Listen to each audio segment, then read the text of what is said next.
بسم الله الرحمن الرحيم ربنا آتنا من لدنك رحمة وهيئ لنا من أمرنا رشدا الحمد لله الذي أحل البيع وحرم الربا والصلاة والسلام على حبيبه سيد الأنبياء ماحي الذنوب والخطا منبع الجود والعطاء صاحب المقام والشفاعة واللواء الذي دنا فتدلى فكان قاب قوسين أو أدنى وعلى آله وأصحابه الكرماء والشرفاء والتابعين لهم بالإحسان إلى يوم الجزاء أما بعد فأعوذ بالله من الشيطان الرجيم بسم الله الرحمن الرحيم يا أيها الذين آمنوا إذا تداينتم بدين إلى أجل مسمى فاكتبوه آمنت بالله صدق الله مولانا العظيم وبلغنا رسوله النبي الكريم الأمين إن الله وملائكته يصلون على النبي يا أيها الذين آمنوا صلوا عليه وسلموا تسليما درود پاک ذوق و شوق کے ساتھ الصلاة والسلام علیک یا سیدی یا رسول اللہ الصلاة والسلام علیک یا سیدی یا حبیب اللہ الصلاة والسلام علیک یا سیدی یا نبی اللہ وعلى آلك وأصحابك يا سيدي يا رحمة للعالمين مولاي صل وسلم دائما أبدا على حبيبك خير الخلق كلهم منزه عن شريك في محاسنه فجوهر الحسن فيه غير منقسم یا رب صل وسلم دائما ابدا على حبیبک خیر الخلق کلہم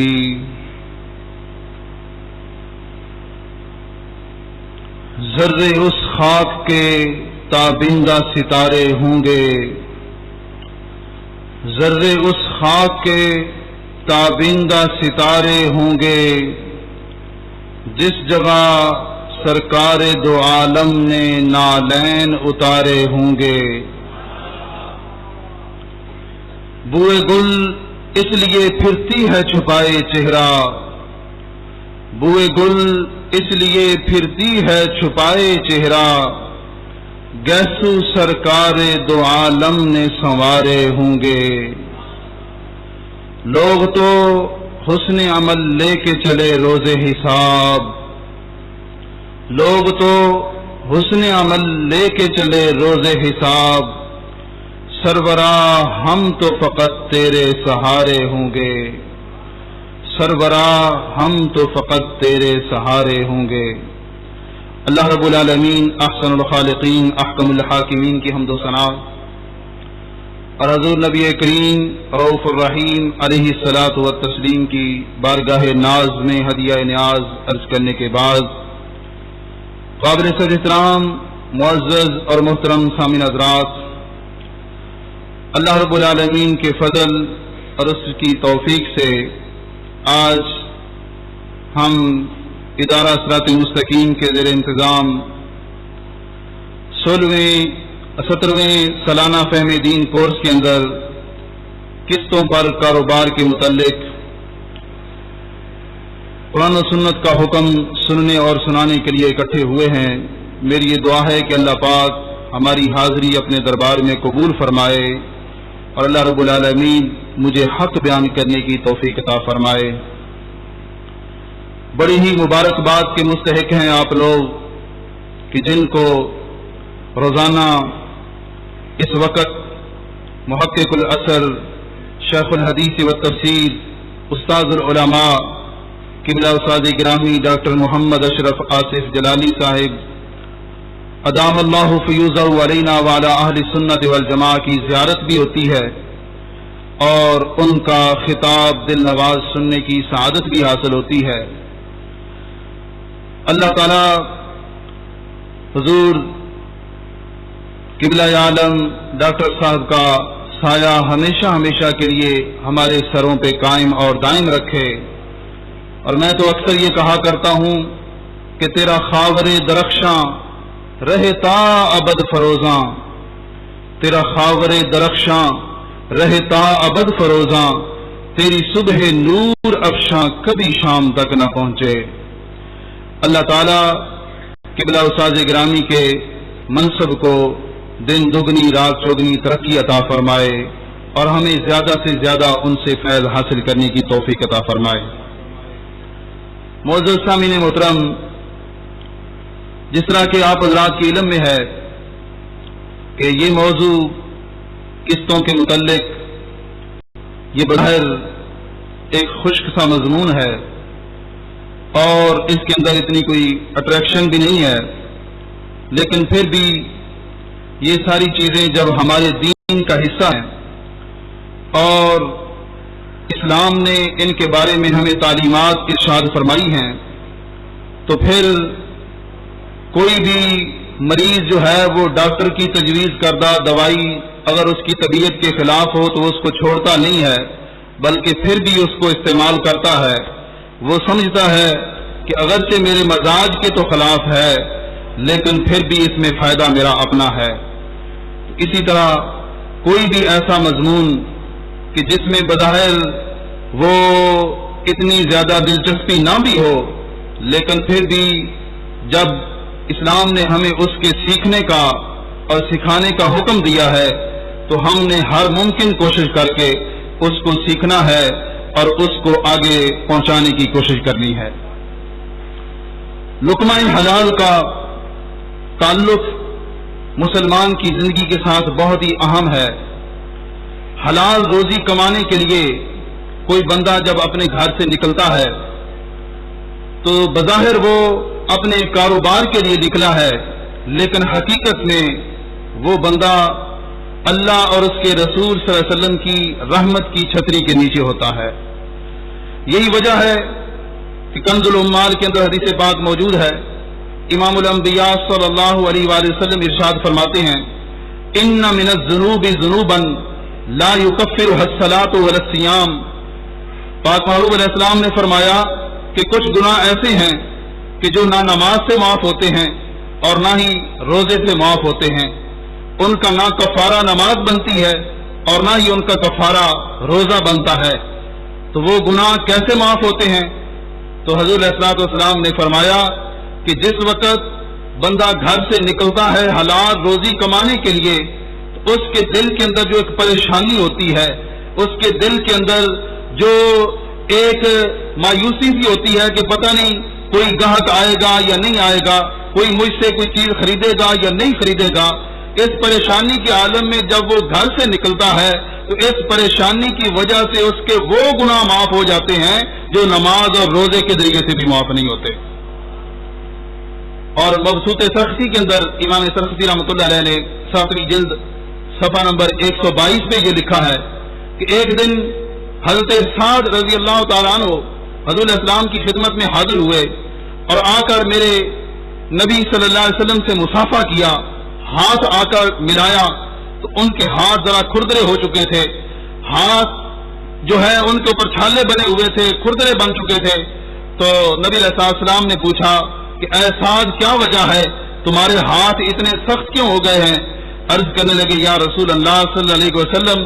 اعمل بالمر والمسحات، کہ میں اپنے ان ہاتھوں کے ذریعے سے کام کاج کرتا ہوں، کھیت کے اندر کام کرتا ہوں، ہاتھوں سے رسی چلاتا ہوں اور ڈول پانی کے کھینچتا ہوں اور کسی چلا کر زمین کو ہموار کرتا ہوں۔ اپنا حلال کا لقمہ کمانے کے لیے میں جب کام کاج کرتا ہوں تو کام کرنے کی وجہ سے میرے ہاتھ سخت ہو چکے ہیں۔ تو نبی علیہ السلام نے کیا کیا؟ فقبلہما رسول اللہ صلی اللہ علیہ وسلم، میرے نبی علیہ السلام نے فوراً حضرت سعد کے ہاتھوں کو چوم لیا۔ حضور علیہ السلام نے ان کے ہاتھوں کو بوسہ دیا اور بوسہ دے کے فرمایا کفانی یحبہم اللہ ورسولہ، فرمایا یہ دو ہاتھ وہ ہیں کہ جن سے اللہ بھی پیار کرتا ہے، اللہ کا حبیب بھی پیار کرتا ہے۔ میں نے تو اپنے پیار کا اظہار کر دیا ان کو چوم کر، لیکن صرف میں ہی ان سے پیار نہیں کرتا بلکہ میرا خالق اور مالک بھی ان سے پیار کرتا ہے۔ اب دیکھو وہ ہاتھ بظاہر کوئی صدقہ خیرات اس وقت تو نہیں کر رہے تھے، جس وجہ سے ان کی قبولیت ہوئی ہے تو وہ قبولیت اس وجہ سے ہوئی ہے کہ انہوں نے لقمہ حلال کمانے کے لیے محنت کی ہے، مشقت کی ہے۔ تو پتہ چلا کہ قیامت تک آنے والا جو بھی مسلمان محنت کے ہاتھ اپنے لگائے گا اور حلال کا لقمہ کمائے گا، میرے محبوب علیہ السلام یقیناً اس کو اپنے دربار میں قبول فرما لیں گے۔ اس مختصر سی تمہید کے بعد اب اس موضوع کے مطابق جو قسطوں کے متعلق ہم نے آج سمجھنا ہے، آپ سے بڑی امید رکھتا ہوں کہ آپ نہ سوئیں گے اور نہ ادھر ادھر توجہ کریں گے، پوری توجہ کے ساتھ، کیونکہ یہ ایک درسی موضوع ہے اور اس کے لیے ایک طالب علم کی حیثیت سے سننا بھی پڑتا ہے، سنانا بھی پڑتا ہے، تکرار کرنا پڑتا ہے۔ آپ حضرات پوری توجہ رکھیں گے تو انشاءاللہ العزیز سارے مضمون کی سمجھ آئے گی۔ قسطوں پر جو کاروبار ہوتا ہے، سب سے پہلے آپ اس کی تعریف سمجھیں کہ کاروبار جو قسطوں کا ہوتا ہے اس کا مطلب کیا ہے، اس کی تعریف کیا ہے، ڈیفینیشن کیا ہے۔ اس کے متعلق معجم لغت الفقہاء کے اندر اس کی تعریف یہ بیان فرمائی گئی کہ جعل الثمن اجزاء معلومۃ تؤدى فی اوقات معینہ۔ قسطوں پر کاروبار کا مطلب یہ ہوتا ہے کہ کوئی بھی آدمی کسی سے کوئی چیز خریدے اور خریدنے کے بعد جو اس کی قیمت ہے وہ اس وقت ادا نہ کرے، بلکہ قیمت کو کئی حصوں پہ تقسیم کر دے اور یہ کہہ دے کہ میں اتنی مدت کے اندر اپنی جو قیمت ہے، جو پیسے ہیں وہ ادا کر دوں گا۔ اس کاروبار کو شریعت کے اندر قسطوں کا کاروبار کہا جاتا ہے۔ چیز اس نے لے لی ہے لیکن جو قیمت ادا کرنی ہے وہ اس وقت ادا نہیں کر رہا، بلکہ اس کے لیے وہ مہلت مانگ لیتا ہے کہ میں اتنی مدت کے اندر اندر تمہاری قیمت ادا کر دوں گا۔ اس کو عربی کے اندر بیع بالتقسیط کہتے ہیں اور اردو کے اندر اس کو قسطوں کا کاروبار اور انگلش کے اندر اس کو پیمنٹ بائی انسٹالمنٹ کہتے ہیں، یعنی آہستہ آہستہ اپنے قرض سے چھٹکارا حاصل کرنا اور جو چیز خریدی ہے اس کی مکمل قیمت ادا کر دینا۔ اس کے بارے میں سب سے پہلے آپ نے یہ دیکھنا ہے کہ کیا نبی علیہ الصلوۃ والسلام کے مقدس زمانے کے اندر، عہد ذری کے اندر، حضور علیہ الصلوۃ والسلام کی سنت مبارکہ کے اندر کیا اس کی کوئی صورت ہمیں ملتی ہے یا نہیں ملتی۔ اس کی آپ پوری توجہ رکھیں گے تو صرف دو روایتیں میں اس کے متعلق آپ کے سامنے عرض کرنا چاہتا ہوں تاکہ مضمون جو ہے وہ پورا جو آپ کے سامنے عرض کیا جا سکے۔ صحیح بخاری شریف کے اندر یہ حدیث پاک موجود ہے اور امام بخاری نے اس حدیث پاک کو صحیح بخاری کے اندر 22 مرتبہ لکھا ہے، اور جو میں آپ کے سامنے عرض کرنے لگا ہوں یہ حدیث نمبر 2729 ہے۔ توجہ فرمانا، حضرت عائشہ صدیقہ رضی اللہ عنہا فرماتی ہیں کہ ایک دن میرے پاس حضرت بریرہ رضی اللہ عنہا تشریف لائیں۔ حضرت بریرہ باندی تھیں اور انہوں نے اپنے مالک کے ساتھ، اپنے آقا کے ساتھ مکاتبت کر لی تھی، یعنی اپنے آقا کو یہ لکھ کر دے دیا تھا کہ میں اتنے عرصے کے اندر اتنی قیمت آپ کو ادا کر دوں گی، جب اتنی قیمت ادا ہو جائے گی تو پھر میں آپ سے آزاد ہوں اور میں اپنی مرضی کے مطابق جس طرح چاہوں اپنی زندگی بسر کروں گی۔ اس کو مکاتب کہا جاتا ہے۔ مکاتب کا مطلب ہے کہ آقا جو ہے وہ غلام کو لکھ کر دے دے اور غلام اس کی تصدیق کر لے کہ اتنے عرصے کے اندر اگر اتنی قیمت میرا غلام ادا کر دے گا تو پھر میرا غلام آزاد ہے اور وہ اپنی مرضی کے مطابق اپنی زندگی بسر کر سکتا ہے۔ عربی کے اندر اس کو مکاتب کہتے ہیں۔ چونکہ اکثر اس وقت یہ نصاب جو ہمارا درس نظامی کا ان کے اندر سے بھی غلاموں کے باب حذف کر دیے گئے، اس لیے یہ باتیں ذرا سمجھنی مشکل ہوتی ہیں، لیکن توجہ کریں گے تو یہ بالکل آسان ہو جائیں گی۔ مکاتب کے لحاظ سے یہ قانون پیش نظر رکھیں کہ جس وقت مالک یہ لکھ کر دے دے کہ اتنی قیمت ادا کر دو، اتنے عرصے کے اندر کر دو، تو پھر وہ غلام آزاد ہو جاتا ہے۔ تو یہ حضرت بریرہ بھی آئیں، انہوں نے آ کر حضرت عائشہ صدیقہ رضی اللہ عنہا سے عرض کی کہ اے ام المومنین عائشہ صدیقہ رضی اللہ عنہا، میں نے اپنے آپ سے مکاتبت کر لی ہے، میں نے ان کو یہ لکھ کر دے دیا ہے کہ میں تمہیں 9 اقیے جو ہے نا چاندی کے ادا کروں گی۔ ایک اقیہ جو ہوتا ہے وہ 40 درہم کا ہوتا ہے، 40 درہم کا ایک اقیہ، جو نبی علیہ السلام کا فرمان ہے، جہاں آپ نے زکوٰۃ کے بارے میں فرمایا 5 اکیوں پر زکوٰۃ ہوتی ہے، تو 5 اکیوں کی جو چاندی ہے وہ 200 درہم بنتی ہے، اور آج کل کے لحاظ سے 52.5 تولے چاندی 200 درہم کے لحاظ سے بنتی ہے، تو ایک اکیا جو ہے وہ 40 درہم کا ہوا، جس کے تولے تقریباً 10.5 تولے بنتے ہیں۔ تو 10.5 تولے انہوں نے کہا کہ میں ہر سال ادا کروں گی، اور 9 سالوں کے اندر میں 9 اکیے اور اتنی قیمت آپ کو ادا کر دوں تو پھر میں تمہاری طرف سے آزاد ہوں اور میں اپنی مرضی کے مطابق اپنی زندگی بسر کروں گی۔ یہ انہوں نے اپنے اہل و مالک کو لکھ کر دے دیا، اور حضرت عائشہ صدیقہ رضی اللہ عنہا کے پاس آئیں۔ اب اس میں آپ نے غور کرنا ہے کہ یہ ایک قسطوں والی صورت ہے۔ قسط میں بھی یہی ہوتا ہے کہ بندہ یہ لکھ کر دے دیتا ہے کہ اتنی قیمت اتنے عرصے کے اندر میں ادا کروں گا۔ انہوں نے بھی یہی صورت اختیار کی کہ انہوں نے قیمت ادا کرنے کے لیے یہ شرط لگا لی، تو حضرت عائشہ صدیقہ رضی اللہ عنہا سے آ کر مدد مانگی کہ آپ میرے ساتھ تعاون کریں تاکہ میں جلدی جلدی اپنی اقساط ادا کر سکوں اور اس قرض سے میں چھٹکارا حاصل کر سکوں۔ تو حضرت عائشہ صدیقہ رضی اللہ عنہا نے اس شرط کو قبول کر لیا۔ انہوں نے فرمایا کہ ہاں میں ضرور تیرے ساتھ تعاون کروں گی، لیکن یہ ہے کہ جب تو فوت ہو جائے گی تو اس وقت جو ولا ہے، جو تیرا مال و اسباب ہے، اگر تیرے حقیقی رشتہ دار نہ ہوئے تو وہ تیرا مال و اسباب مجھے ملے گا۔ اس کو عربی کے اندر ولا کہا جاتا ہے کہ جس وقت میں فوت ہو جاؤں،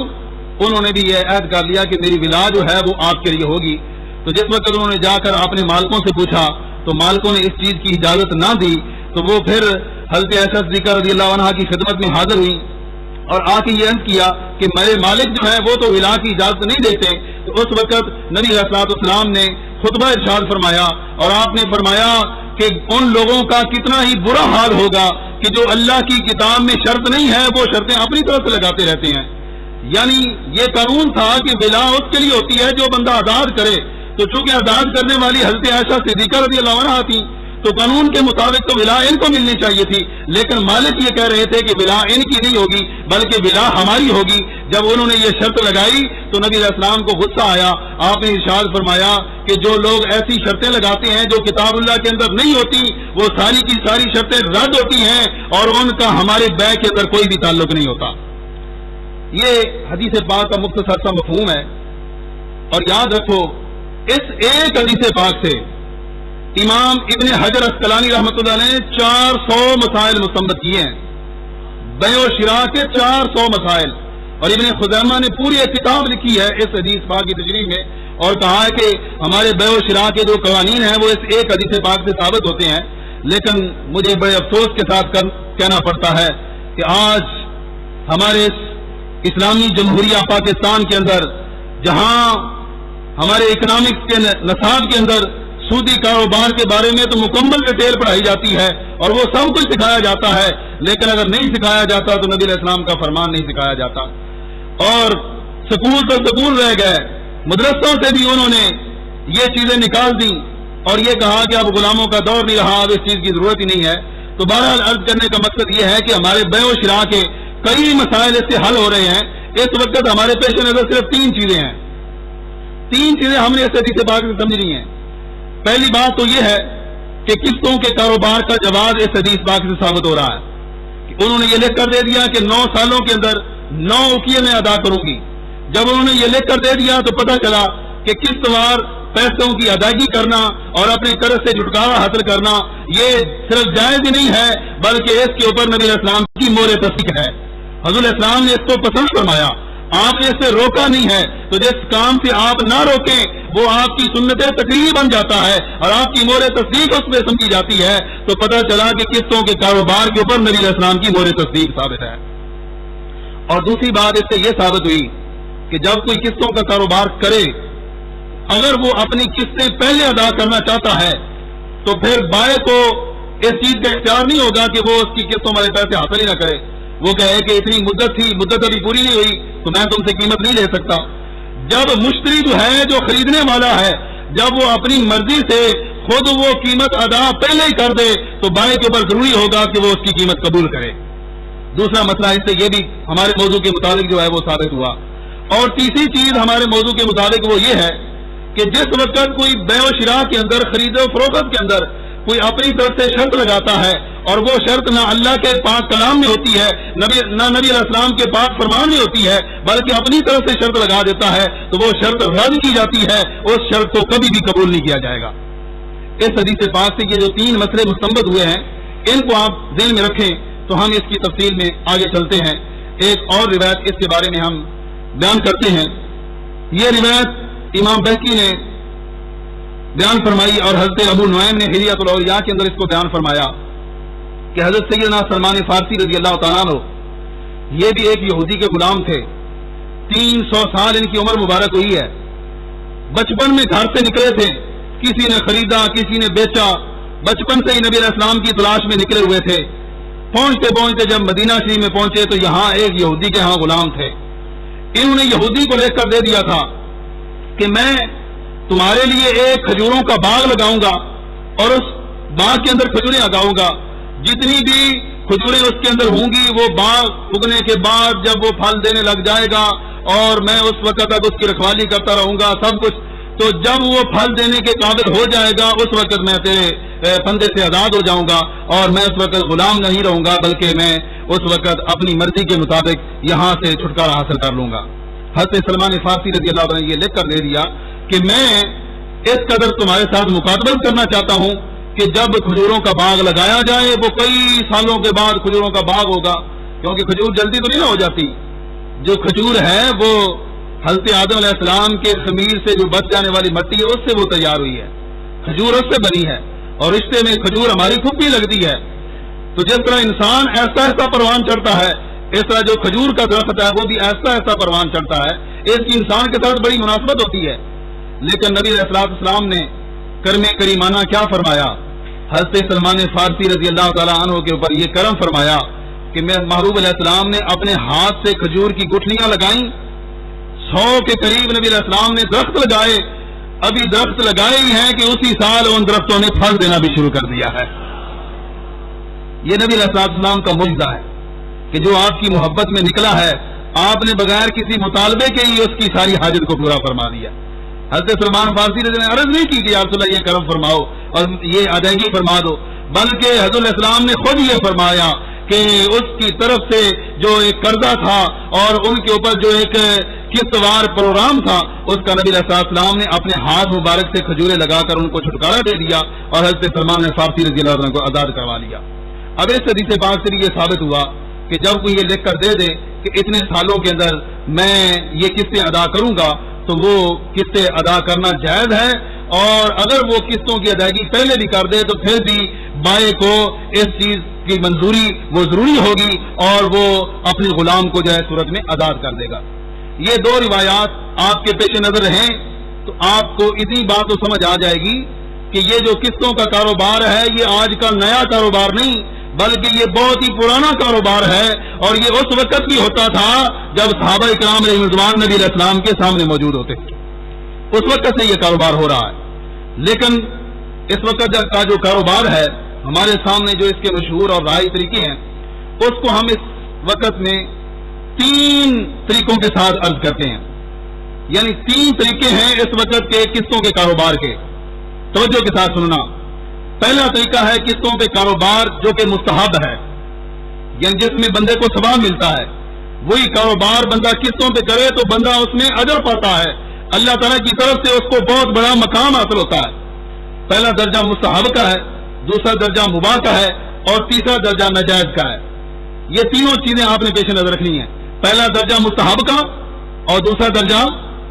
مباح کا۔ مباح کیا ہوتا ہے؟ خلاف اولا، یعنی جس کا نہ کرنا بہتر ہوتا ہے، لیکن اگر کر بھی لے تو اس میں گناہ نہیں ہوتا، کوئی کراہت نہیں ہوتی، بلکہ شریعت نے اس کی اجازت دی ہوتی ہے، اس کو مباح کہتے ہیں۔ پہلا درجہ مستحب کا، دوسرا مباح کا اور تیسرا ناجائز کا۔ یہ 3 طریقے ہیں اس کے۔ پہلا درجہ جو مستحب کا ہے اس کے لیے یہ ضروری ہے کہ کوئی بھی بندہ جب کاروبار کرے قسطوں کے بارے میں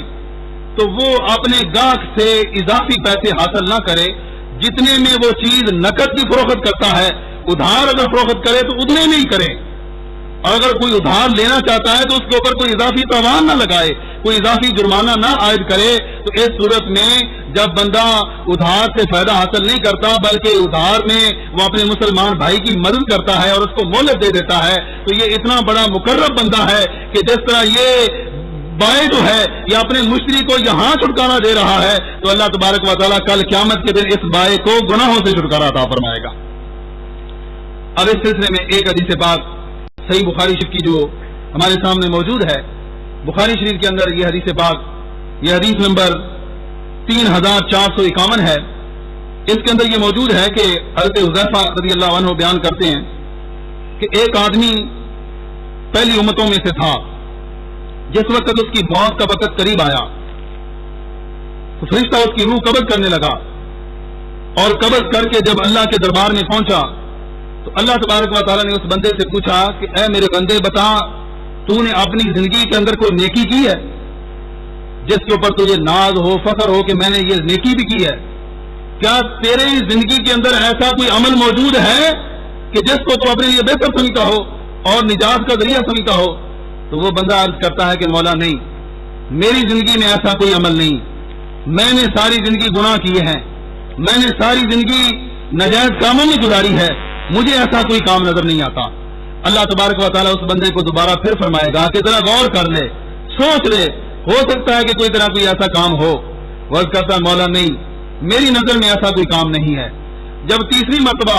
اللہ تبارک و تعالیٰ اس بندے سے پوچھتا ہے، ذرا غور کرو صحیح، آج لوگ کہتے ہیں کہ اگر ہم نقد بھی چیز اتنے کی دے دیں، ادھار بھی اتنے کی دے دیں تو ہمیں کیا ملے گا، ہمیں کیا پیدا ہوگا؟ ذرا اس حدیث پہ غور کرو کہ اگر ادھار بھی اتنے کی چیز دو گے اور اضافی پیسہ مسلمانوں سے نہیں لوگے تو اس کا کتنا بڑا فائدہ ہے، مقروض کو مہلت دینے میں فائدہ کتنا ہے۔ نبی علیہ السلام ارشاد فرماتے ہیں کہ جب تیسری مرتبہ اس سے اللہ رب العالمین پوچھے گا تو وہ بندہ عرض کرے گا ما اعلم شیئا غیر انی کنت ابایع الناس فی الدنیا، کہ اے مولا مجھے اپنا ایسا کوئی عمل یاد نہیں ہے کہ جس میں یہ فخر کر سکوں کہ وہ میری نجات کے لیے ایک ذریعہ بن سکتا ہے۔ صرف اتنا مجھے یاد ہے کہ میں دنیا کے اندر خرید و فروخت کیا کرتا تھا، دنیا کے اندر دکانداری کا میرا شعبہ تھا، لوگوں کے ساتھ لین دین کا، لیکن اس میں میرا یہ عمل رہا ہے کہ وہ اجازیہم فانظر الموسر واتجاوز عن الموسر، کہ میں جب دنیا کے اندر کاروبار کرتا تھا تو اگر مجھے کوئی خوشحال آدمی نظر آتا، خوشحال کے ساتھ میں نے کاروبار کیا ہے تو میں اس کو بھی مہلت دے دیا کرتا تھا، اور اگر کوئی تنگ دست آ جاتا تو میں صرف اس کو مہلت نہیں دیتا بلکہ اس کا سارا قرضہ معاف کر دیا کرتا تھا۔ میں اس کو بالکل نہیں، اس سے 1 روپیہ بھی نہیں لیتا تھا، بالکل سارا قرضہ اس کو معاف کر دیتا۔ اگر کوئی خوشحال آدمی ہوتا تو اس کو بھی مہلت دے دیتا، اور اگر تنگ دست ہوتا تو اس کا سارا قرضہ معاف کر دیتا۔ جب اس بندے نے اللہ کے دربار میں یہ اپنا عمل پیش کیا تو اللہ تبارک و تعالیٰ نے فوراً فرشتوں کو فرمایا، اے میرے فرشتوں، جب میرا بندہ یہ میری مخلوق کے ساتھ اتنا بھلا کرتا رہا ہے اور ان کو مہلت دیتا رہا ہے، تو جب میری مخلوق کے ساتھ اس نے اتنا بھلا کیا ہے، آج میری رحمت کا تقاضا ہے کہ اس کو بھی جنت کا حقدار بنا دیا جائے۔ تو اس بندے کے سارے گناہ معاف کر دیے جائیں گے، اور زندگی کے اندر اس ایک عمل کے علاوہ کوئی اس کا حسن عمل نہیں ہوگا۔ اس ایک عمل کی وجہ سے اللہ کی رحمت اس کو معاف کر دے گی اور اس کو جنت کا حقدار بنا دے گی۔ اور نبی علیہ الصلوۃ والسلام کے فرمان کے مطابق یہ جو بھی قیامت تک بندہ اس طرح کا کاروبار کرے گا، اس بندے کو اتنا ہی اجر ملے گا کہ ایک عمل کی وجہ سے اللہ پاک اس کو جنت عطا فرما دے گا۔ اور ایک دوسری روایت جس کے اندر نبی علیہ الصلوۃ والسلام کا یہ بھی فرمان موجود ہے، یہ سلیمان بن بریدہ اس کے راوی ہیں، اور مسند امام احمد بن حنبل کے اندر یہ حدیث بات موجود ہے۔ حدیث نمبر یہ 2346 ہے۔ اس کے اندر یہ چیز موجود ہے کہ نبی علیہ الصلوۃ والسلام ارشاد فرماتے ہیں من انذر موسرا فلہ بکل یوم مثلہ صدقہ، کہ جو بندہ کسی مقروض کو مہلت دیتا ہے تو مقروض کو مہلت دینے کی وجہ سے ہر دن کے بدلے میں اللہ پاک اس کو اتنے صدقے کا اجر عطا فرماتا ہے جتنا اس نے اس بندے سے قرضہ حاصل کرنا ہے۔ ایک بندے نے کسی سے قرضہ لینا ہے تو قرضہ لینے میں ہر دن میں اس کو مہلت دے رہا ہے، تو جتنا اس کا قرضہ موجود ہے اللہ پاک اتنا اس کو صدقے کا اجر عطا فرماتا ہے۔ اور پھر نبی علیہ السلام نے یہ فرمایا کہ جب کوئی بندہ کسی تنگ دست کو مہلت دے دیتا ہے تو اس کو ایک ہی دن کے اندر 2 گنا صدقے کا اجر ملتا ہے۔ پہلے آپ نے ایک گناہ کا ذکر فرمایا، پھر آپ نے 2 گناہ کا ذکر فرمایا کہ جو کوئی مقروض کو مہلت دے گا اس کو 2 گنا اجر ملے گا۔ تو جب نبی علیہ السلام نے یہ ارشاد فرمایا تو صحابی کہتے ہیں، حضرت سلیمان بن برادہ یہ کہتے ہیں کہ میں نے نبی علیہ السلام کی خدمت میں یہ عرض کی کہ یا رسول اللہ صلی اللہ علیہ وسلم، آپ نے پہلے تو فرمایا تھا کہ اس بندے کو 1 گنا اجر ملتا ہے صدقے کرنے کا، اور اب آپ فرما رہے ہیں کہ 2 گنا اجر ملتا ہے، اس کی وجہ کیا ہے؟ تو نبی علیہ السلام نے فرمایا کہ اصل میں قرض لینے میں ایک مدت معین کی جاتی ہے، جب تک وہ مدت نہ آئے اس وقت تک 1 گنا صدقے کا اجر ملتا ہے، اور جب وہ مدت آ جائے اور پھر بھی بندہ مہلت دیتا رہے تو پھر 2 گنا صدقے کا اجر ملتا ہے۔ مدت کے اندر اگر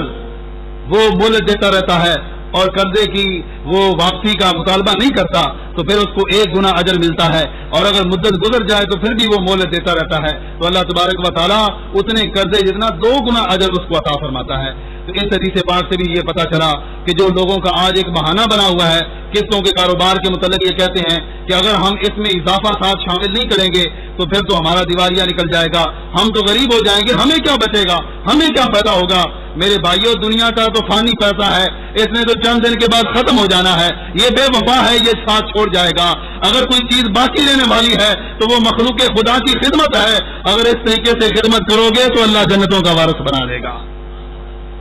اس سلسلے میں اور بھی کافی روایات موجود ہیں، اور اللہ تبارک و تعالیٰ کا یہ فرمان بھی موجود ہے، وَإِنْ كَانَ ذُو عُسْرَةٍ فَنَظِرَةٌ إِلَىٰ مَيْسَرَةٍ، کہ جو بندہ ذو عسرۃ تنگ دست ہو، فناظرۃ الی میسرہ، اللہ فرماتا ہے کہ اس کو مہلت دو کہ وہ خوشحال ہو جائے، جب وہ خوشحال ہو جائے تو تمہارا قرضہ ادا کر دے گا، تو اس پر اللہ تعالیٰ فرماتا ہے کہ تمہیں پورا اجر دیا جائے گا اور ایک ذرہ بھر بھی تمہارے اجر سے کمی نہیں کی جائے گی۔ سورہ البقرہ کے اندر اللہ پاک نے اس کا ذکر فرمایا ہے۔ یہ تو پہلا درجہ ہے جو میں نے آپ کے سامنے عرض کیا کہ جو مستحب ہے، لیکن اس کی صورتحال آج ہمیں کہیں نظر نہیں آتی کہ لوگ اس طریقے سے کاروبار کرتے ہوں کہ کسی کو ادھار دے دیا اور پھر اس سے اس قدر مطالبہ بھی نہ کیا، وہ اپنی مرضی سے دے دے تو دے دے۔ بہت ہی کم ایسے لوگ ملتے ہیں معاشرے کے اندر۔ بہرحال یہ حدیث پاک کی روشنی میں عرض کرنا ہمارا فرض بنتا ہے، لوگ عمل کریں گے تو فائدہ ہو جائے گا، اگر کوئی نہیں عمل کرتے تو ان کی اپنی مرضی ہے، ورنہ نبی علیہ السلام نے گارنٹی دے دی ہے کہ اگر آج مقروض کو مہلت دو گے تو کل خدا تعالیٰ تمہیں بھی مہلت عطا فرمائے گا۔ دوسرا درجہ جو مباح کا ہے، قسطوں کے کاروبار کے متعلق آپ ساری ایک تمہید کو پیش نظر رکھیں، کوئی لچھے دار انداز نہیں، ایک سمجھانے کا انداز ہے، ایک مسئلہ آپ کو سمجھانا چاہتا ہوں۔ اگر آج یہ مسئلہ سمجھ آ جائے گا تو کتنے ہی ہمارے کاروبار قسطوں کے مطابق ہو رہے ہیں اور اس کی وجہ سے لوگ سودی کاروبار کر کے اپنی عاقبت برباد کر رہے ہیں۔ اگر یہ آپ نے ذہن میں رکھیں گے اور اس پہ عمل کریں گے تو یقیناً اللہ تعالیٰ کے فضل و کرم سے سود سے بچ جائیں گے اور اللہ تعالیٰ لقمہ حلال پورے معاشرے کو عطا فرمائے گا۔ دوسری قسم مباح کی جو ہے، مباح کی قسم یہ ہے کہ جس میں کوئی بھی بیچنے والا یہ کہے مشتری سے، خریدنے والے سے کہ میں یہ چیز بیچنا چاہتا ہوں لیکن یہ چیز تم نقد لوگے تو اتنے کی ہے اور ادھار لوگے تو پھر اتنے کی ہے۔ مثال کے طور پہ وہ کوئی کپڑا وغیرہ بیچنا چاہتا ہے، وہ کہتا ہے کہ اگر نقد لوگے تو 200 روپے کا ہے، اگر ادھار لوگے تو پھر 250 روپے کا ہے، اتنا ساتھ اضافہ کر دیتا ہے۔ تو اس اضافے کے متعلق آج لوگوں کے ذہن میں یہ شکوک و شبہات پیدا ہوتے ہیں کہ یہ جو ساتھ اضافہ لیا جا رہا ہے یہ بھی سود ہے، لیکن حقیقت میں سود کی تعریف اس کے اوپر سچی نہیں آتی، کیونکہ سود اس وقت بنتا ہے کہ جس وقت 6 چیزیں جو ہیں وہ آپس میں کمی زیادتی کے ساتھ بیچی جائیں اور اس میں درمیان میں ادھار بھی آ جائے۔ 6 چیزیں جو آپ نے استاد گرامی کا جو موضوع پہلے آپ نے سماعت کیا ہے سود اور اس کی اقسام، اس کو آپ دوبارہ سن سکتے ہیں، اس کے اندر یہ 6 چیزیں بیان کی گئیں۔ کھجور کے بدلے، نمک کے بدلے، سونے کے بدلے، چاندی کے بدلے، اور گندم کے بدلے، جو کے بدلے، یہ 6 چیزیں جو ایسی ہیں کہ جن میں برابری ضروری ہے، اگر کمی بیشی ہو جائے گی تو پھر سود بن جائے گا، یا ادھار آ گیا تو پھر سود بن جائے گا۔ اس کے علاوہ باقی جتنی بھی چیزیں ہیں ان میں اگر کمی زیادتی کریں گے اور عقد کر لیں گے تو اس میں سود نہیں بنے گا، بلکہ وہ تجارت ہے جس تجارت کی اللہ تعالیٰ نے اجازت ارشاد فرمائی ہے۔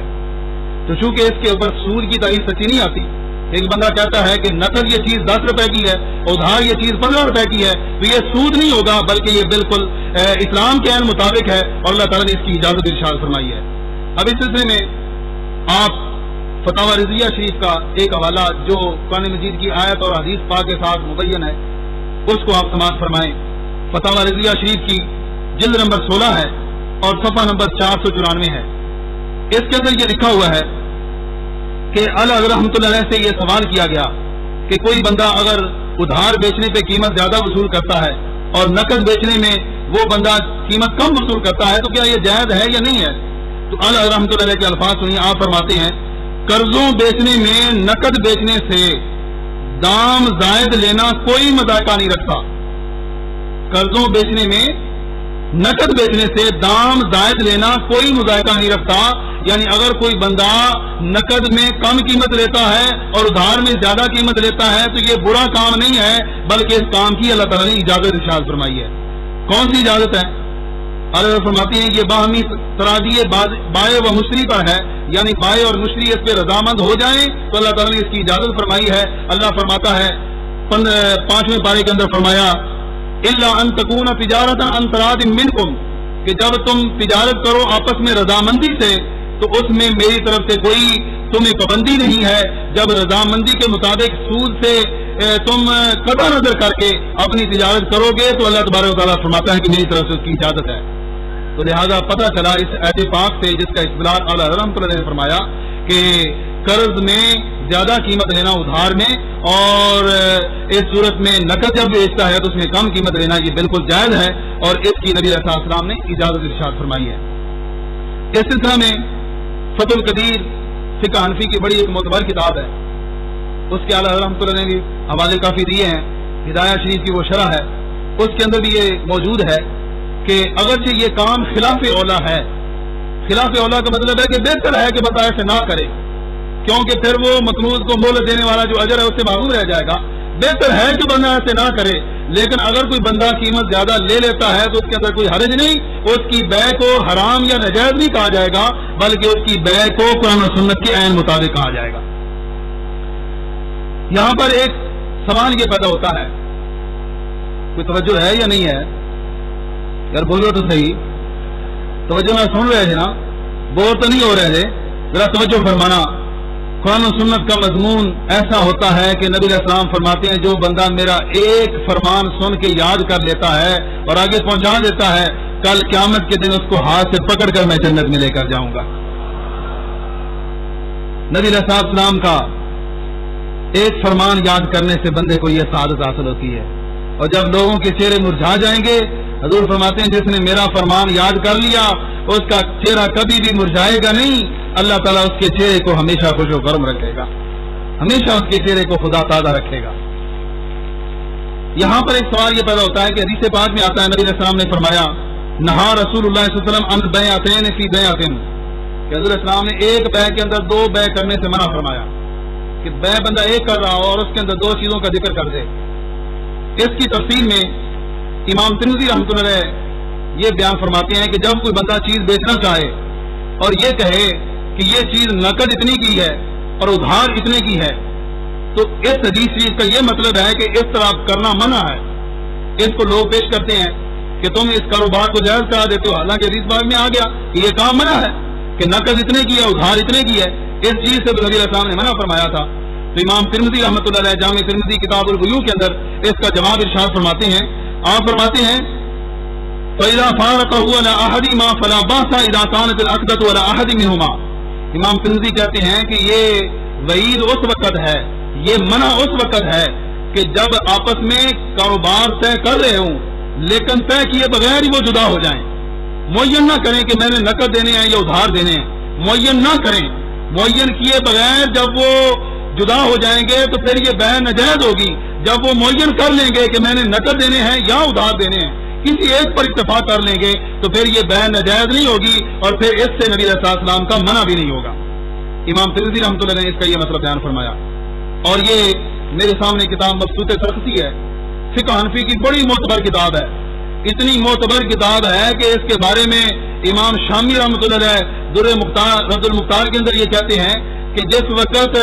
مبسوط سرخسی کا کوئی حوالہ آ جائے تو اس کے مقابلے میں کوئی اور فتویٰ قبول نہیں ہوگا، اگر فتویٰ قبول کیا جائے گا تو اس مبسوط سرخسی کا قبول کیا جائے گا۔ فقہ حنفی کے اندر اس کو بہت بڑا مقام حاصل ہے۔ اس کے اندر بھی یہ صورت انہوں نے بیان فرمائی کہ جب کوئی بندہ چیز بیچنا چاہے اور یہ کہے کہ یہ چیز نقد اتنے کی ہے اور ادھار اتنے کی ہے، لیکن اس میں کوئی وہ اتفاق نہ کریں کہ میں نے نقد بیچنی ہے یا ادھار بیچنی ہے، اتفاق کیے بغیر ہی اگر وہ جدا ہو جائیں گے تو پھر یہ بیع ناجائز ہوگی، پھر یہ بیع فاسد ہوگی۔ اگر وہ اتفاق کر لیتے ہیں کہ میں نے نقد لینی ہے یا ادھار لینی ہے تو پھر یہ بیع ناجائز نہیں ہوگی، اس بیع کی اسلام نے اجازت ارشاد فرمائی ہے۔ مثال کے طور پہ انہوں نے یہ بیان فرمایا کہ کسی کپڑے کے بارے میں کوئی بندہ کہتا ہے کہ یہ کپڑا 10 درہم کا ہے نقد اور 12 درہم کا ہے ادھار، بس اتنا انہوں نے ذکر کیا، ذکر کرنے کے بعد وہ اٹھ کر چلے گئے۔ اب یہ بیع فاسد ہوگی کیونکہ انہوں نے اتفاق نہیں کیا۔ اگر اتفاق کر لیتے ہیں کہ میں نے 12 درہم کا لینا ہے تو چونکہ اس وقت ان کا آپس میں عقد ہو رہا ہے، تو عقد کے وقت اگر وہ ادھار ہی قبول کر لیتا ہے تو ادھار کی صورت میں جو اضافی قیمت لی جائے گی وہ ناجائز نہیں ہوگی، اور وہ فقہ حنفی کے قانون کے مطابق بلکہ ائمہ اربعہ کا، چاروں ائمہ اکرام کا اس بات پہ اتفاق ہے کہ نقد صورت میں قیمت تھوڑی لینا اور ادھار میں قیمت زیادہ لینا یہ ناجائز نہیں ہے، اللہ پاک نے اس کی اجازت ارشاد فرمائی ہے۔ اس بات کو آپ نے کئی حوالوں کے ساتھ یہ سماعت فرما لیا کہ یہ جو لوگوں کا شک و شبہ ہے کہ ادھار میں قیمت زیادہ لینا یہ ناجائز ہے، یہ شک یہ درست نہیں ہے، اس کی اسلام کے اندر اجازت موجود ہے۔ لیکن بہرحال میں یہ عرض کروں گا کہ ترجیح پہلی صورت تو ہی ہے، فضیلت پہلی صورت تو ہی ہے، درجہ پہلی صورت میں ملتا ہے، لیکن اگر پہلی صورت سے ہٹ کر کوئی یہ بھی اختیار کرتا ہے تو اس کی بھی اسلام نے اجازت ارشاد فرمائی ہے۔ یہ تو 2 درجے میں نے آپ کے سامنے بیان کے بیان کر دیے جس کی اسلام کے اندر اجازت موجود ہے۔ اب اس بارے میں جو ایک تیسرا درجہ ہے جس کے اندر ناجائز کاروبار آ جاتے ہیں قسطوں کے، اس کی ذرا تھوڑی سی تفصیل ہے، اس کو آپ اپنے پیش نظر رکھیں۔ وقت بہت قلیل ہے لیکن موضوع بڑا طویل ہے، میں نے عربی کے اندر اس کا ایک بہت بڑا مقالہ لکھا ہے اور ابھی تک وہ آدھا بھی نہیں عرض کر سکا، لیکن کچھ پوائنٹ جو اصول ہیں وہ آپ کے سامنے عرض کر رہا ہوں۔ وہ اصول اگر پیش نظر رہیں گے تو قسطوں کے کاروبار کی مکمل تفصیل آپ کو معلوم ہو جائے گی۔ یہ تیسری صورت جو ہے ناجائز جس کو کہتے ہیں یا حرام صورت کہتے ہیں قسطوں کے کاروبار کی، وہ صورت یہ ہے کہ جس میں بندہ کوئی چیز فروخت کر دے لیکن یہ ساتھ شرط لگا دے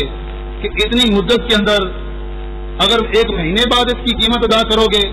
تو پھر اس کی قیمت 10 روپے ہے، 2 مہینوں کے بعد ادا کرو گے پھر اس کی قیمت 12 روپے ہے، 3 مہینوں کے بعد کرو گے تو پھر اس کی قیمت 14 روپے ہے۔ ہر مہینے کے اندر وہ ساتھ اضافہ کرتا جائے اور کسی ایک چیز کی تعین نہ کرے، اس کو کہتے ہیں منافع کا مطالبہ کرنا۔ تو یہ جو منافع کا مطالبہ ہے یہ سود کے زمرے میں آتا ہے۔ جو اس قدر بیع کرے گا وہ بیع اس کی حلال نہیں ہوگی، وہ بیع حرام ہوگی اور اس کی ساری کمائی جو ہے وہ سود کی کمائی بن جائے گی۔ اس کو آج کل کی اصطلاح میں اگر آپ سمجھنا چاہیں تو آج کی اصطلاح میں اس کو کہا جاتا ہے لیزنگ کا کاروبار۔ وہ کیا ہوتا ہے کہ لوگ مختلف کمپنیوں سے کوئی چیز لے لیتے ہیں، کمپنی کوئی چیز جو ہے وہ ان کو فروخت کر دیتی ہے، مثال کے طور پہ موٹر سائیکل ہی ہے تو وہ موٹر سائیکل گاہک جو ہے وہ خرید لیتا ہے، لیکن پہلی صورت تو یہ ہے کہ جو لیزنگ والے ہیں وہ کمپنیاں جو ہیں وہ اس گاہک کو قبضہ نہیں دیتی، اور قبضہ نہ دینا یہ ایک پہلا جرم ہے۔ جس وقت بندہ کوئی چیز خرید رہا ہے نا اور اس نے ایک عقد کر دیا ہے تو عقد کرنے کے بعد جو بیچارہ خریدنے والا ہوتا ہے اس کو قبضہ دینا ضروری ہوتا ہے، اور جو کوئی قبضہ نہیں دیتا در حقیقت وہ شریعت کا باغی ہے اور شریعت کے حکم کی خلاف ورزی کر رہا۔ تو چونکہ لیزنگ کے اندر یہ ہوتا ہے کہ قبضہ نہیں دیا جاتا، مالکانہ حقوق اس کو نہیں دیے جاتے، یعنی وہ آگے موٹر بائک اس نے خریدی ہے تو وہ اس کو آگے بیچ نہیں سکتا، مالکانہ اس کو حقوق جب نہیں دیے جاتے تو یہ پہلا اس کے اندر جرم ہے۔ اور دوسرا جرم یہ ہے کہ اگر بالفرض اس بندے سے کوئی قسط شارٹ ہو جائے، وہ وقت پر ادائیگی نہ کر سکے تو پھر اس کا حق جو ہے وہ غصب کر لیا جاتا ہے، یا تو یہ ہوتا ہے کہ قسطوں میں مزید اضافہ کر دیا جاتا ہے یا وہ چیز اس سے واپس لے لی جاتی ہے۔ تو ان ناجائز دھندوں میں سے کوئی نہ کوئی طریقہ اس کے ساتھ ضرور اختیار کیا جاتا ہے، لہذا ان 2 خرابیوں کی وجہ سے، ان 2 ناجائز علتوں کی وجہ سے جو لیزنگ کا کاروبار ہے یہ ناجائز ہوگا اور حرام ہوگا، اور قسطوں کے کاروبار میں اسلام اس کی کوئی اجازت نہیں دیتا۔ یہ پہلی صورت ہے ناجائز کی جو آج اس کو لوگ کر رہے ہیں، اور یہ شروع کب ہوئی تھی اس کے بارے میں بھی تھوڑا سا عرض کر دوں۔ 19ویں صدی کے وسط میں یعنی 1950 کے اندر امریکہ کی ایک کمپنی جس نے سلائی مشینیں تیار کی اور اس کو انہوں نے جو ہے اس قسطوں کے کاروبار پہ آگے لوگوں کو دیا اور اس سے بڑا نفع حاصل کیا، بڑا پیسہ کمایا۔ جب دوسری کمپنیوں نے یہ دیکھا کہ انہوں نے یہ طریقہ اختیار کیا ہے اور لاکھوں روپے اس صورت میں کروڑوں ڈالر جو ہے وہ اکٹھے کر رہے ہیں، تو ان کو اس بات پہ بڑا فخر حاصل ہوا۔ ان سب نے دیکھ کر یہی کاروبار شروع کر لیا۔ یہ لیزنگ والا جو کاروبار ہے وہ اس وقت سے شروع ہوا اور آج اتنا عروج پکڑ چکا ہے کہ پورا کا پورا جو امریکہ کا ملک ہے وہ یہودی لابی کے اندر آ چکا ہے، اور یہود سود کی وجہ سے امریکہ پورے کو خرید چکا ہے، پورا اس کا قبضہ حاصل ہے۔ اور ان کو دیکھ کر پھر مسلمان بھی ان چیزوں کے کاروبار کے اندر آ گئے، اور انہوں نے بھی یہ سمجھ لیا کہ شاید ہمارے لیے بھی یہ صورت جو ہے وہ جائز ہوگی۔ اس طرح کے کاروبار پھر مسلمانوں نے بھی کرنے شروع کر دیے۔ تو بہرحال عرض کرنے کا مقصد یہ ہے کہ یہ طریقہ کوئی مسلمانوں کا طریقہ نہیں ہے، یہ طریقہ یہودیوں کا طریقہ ہے۔ جو بندہ یہ کام کرتا ہے وہ دیکھے کہ میں اللہ رسول کے حکم پہ عمل نہیں کر رہا، بلکہ میں اگر عمل کر رہا ہوں تو یہودیوں کے طریقے پہ عمل کر رہا ہوں۔ اس طریقے سے بچنا یہ ہمارے لیے بہت ہی ضروری ہوگا۔ اور یہ طریقہ ان لوگوں کی اس میں بہت بڑی دھاندلی ہے کہ جو لوگ کہتے ہیں کہ نبی علیہ السلام نے تو صرف اس وقت یہ قانون بتا دیے تھے، آپ کو تو دیوار کے پیچھے کا بھی علم نہیں تھا۔ تو آج کل کے جو نوجوان ہیں وہ سوچتے ہیں کہ اسلام تو ایک پرانا دین ہے، پرانا مذہب ہے، اور جدید جو سارے نظام آ رہے ہیں اس کا اسلام کے ساتھ کوئی تعلق ہی نہیں ہے۔ جب یہ سوچتے ہیں تو اس وقت وہ اپنی مرضی کے مطابق کاروبار شروع کر دیتے ہیں اور وہ سود کا کاروبار شروع ہو جاتا ہے۔ تو بہرحال اس میں بد مذہبوں کا بھی کردار ہے اور بد عملوں کا بھی کردار ہے۔ جب بد مذہب اور بد عمل اس کام کو ختم کریں گے تو اللہ رب العالمین پورے معاشرے کو امن اور سکون عطا فرما دے گا۔ اس کے اندر یہ پہلی صورت جو ناجائز کی ہے، لیزنگ کا کاروبار جو ہے، اس میں اگر یہ دو شرطیں ختم کر دی جائیں تو پھر اس کاروبار کے اندر کوئی مذاقہ نہیں، کوئی خرابی نہیں ہوگی۔ ختم کرنے کی کیا صورت ہے ذرا وہ بھی آپ سمجھ لیں، توجہ فرمانا۔ لیزنگ کے کاروبار میں جائز صورتحال یہ ہوگی کہ جس وقت کوئی بائے، کوئی بیچنے والا اپنی چیز بیچ رہا ہے، کوئی بھی کمپنی اپنی چیز کسی کو دے رہی ہے، تو اس کے لیے یہ ضروری ہوگا کہ اپنی اس چیز کے اوپر وہ قبضہ بھی دے دے۔ کسی نے اگر موٹر سائیکل خریدی ہے تو موٹر سائیکل کے اوپر قبضہ بھی دے دیا جائے اس کو، اور مالکانہ حقوق بھی اس کو دے دیے جائیں۔ اب وہ کمپنی سوچے گی کہ اگر مالکانہ حقوق بھی دے دیں، قبضہ بھی دے دیں، ابھی تک پیسے تو اس نے ادا نہیں کیے، تو ہو سکتا ہے کہ وہ لے کر بھاگ جائے اور ہمیں اس کاروبار میں نقصان ہو جائے گا۔ اس کا شریعت نے طریقہ بتایا ہے۔ وہ طریقہ کار کیا ہے؟ طریقہ اس کا یہ ہے کہ جب اس صورت میں جب بندہ کوئی چیز بیچے گا تو وہ بطور رین کے کوئی چیز اس سے وصول کر سکتا ہے۔ یعنی اس کو یہ خریدنے والے کو یہ کہے کہ میرے پاس کوئی چیز گروی رکھ دو، اگر آج 50,000 کی موٹر سائیکل ہے تو 50,000 کی کوئی چیز بھی وہ اپنے پاس گروی رکھ لے، اپنے پاس رین رکھ لے کہ جب تم ہمارے قسطیں ادا کر دو گے اس وقت یہ تمہاری چیز تمہیں واپس کر دی جائے گی۔ اور اس کی اسلام نے اجازت دی ہے، گروی رکھنے کی اسلام کے اندر مکمل اجازت موجود ہے، اور اس کا ایک پورا مضمون استاد صاحب نے پچھلی مرتبہ بیان فرمایا تھا۔ یہ گروی رکھنے کے رین کے مسائل جو ہیں وہ آپ کیسے خریدیں اور اس کو سنیں، آپ کو پتہ چلے گا کہ اسلام نے اس چیز کی اجازت دی ہے کہ جب کوئی بندہ چیز بیچ رہا ہے لیکن اس کو مشتری پر، خریدنے والے کے پر اعتماد نہیں ہے کہ یہ میری قسطیں واپس کر دے گا، جب اعتماد نہ ہو تو اس وقت وہ خریدنے والے سے کوئی چیز بطور رین رکھ سکتا ہے، خواہ وہی چیز اس سے لے لے۔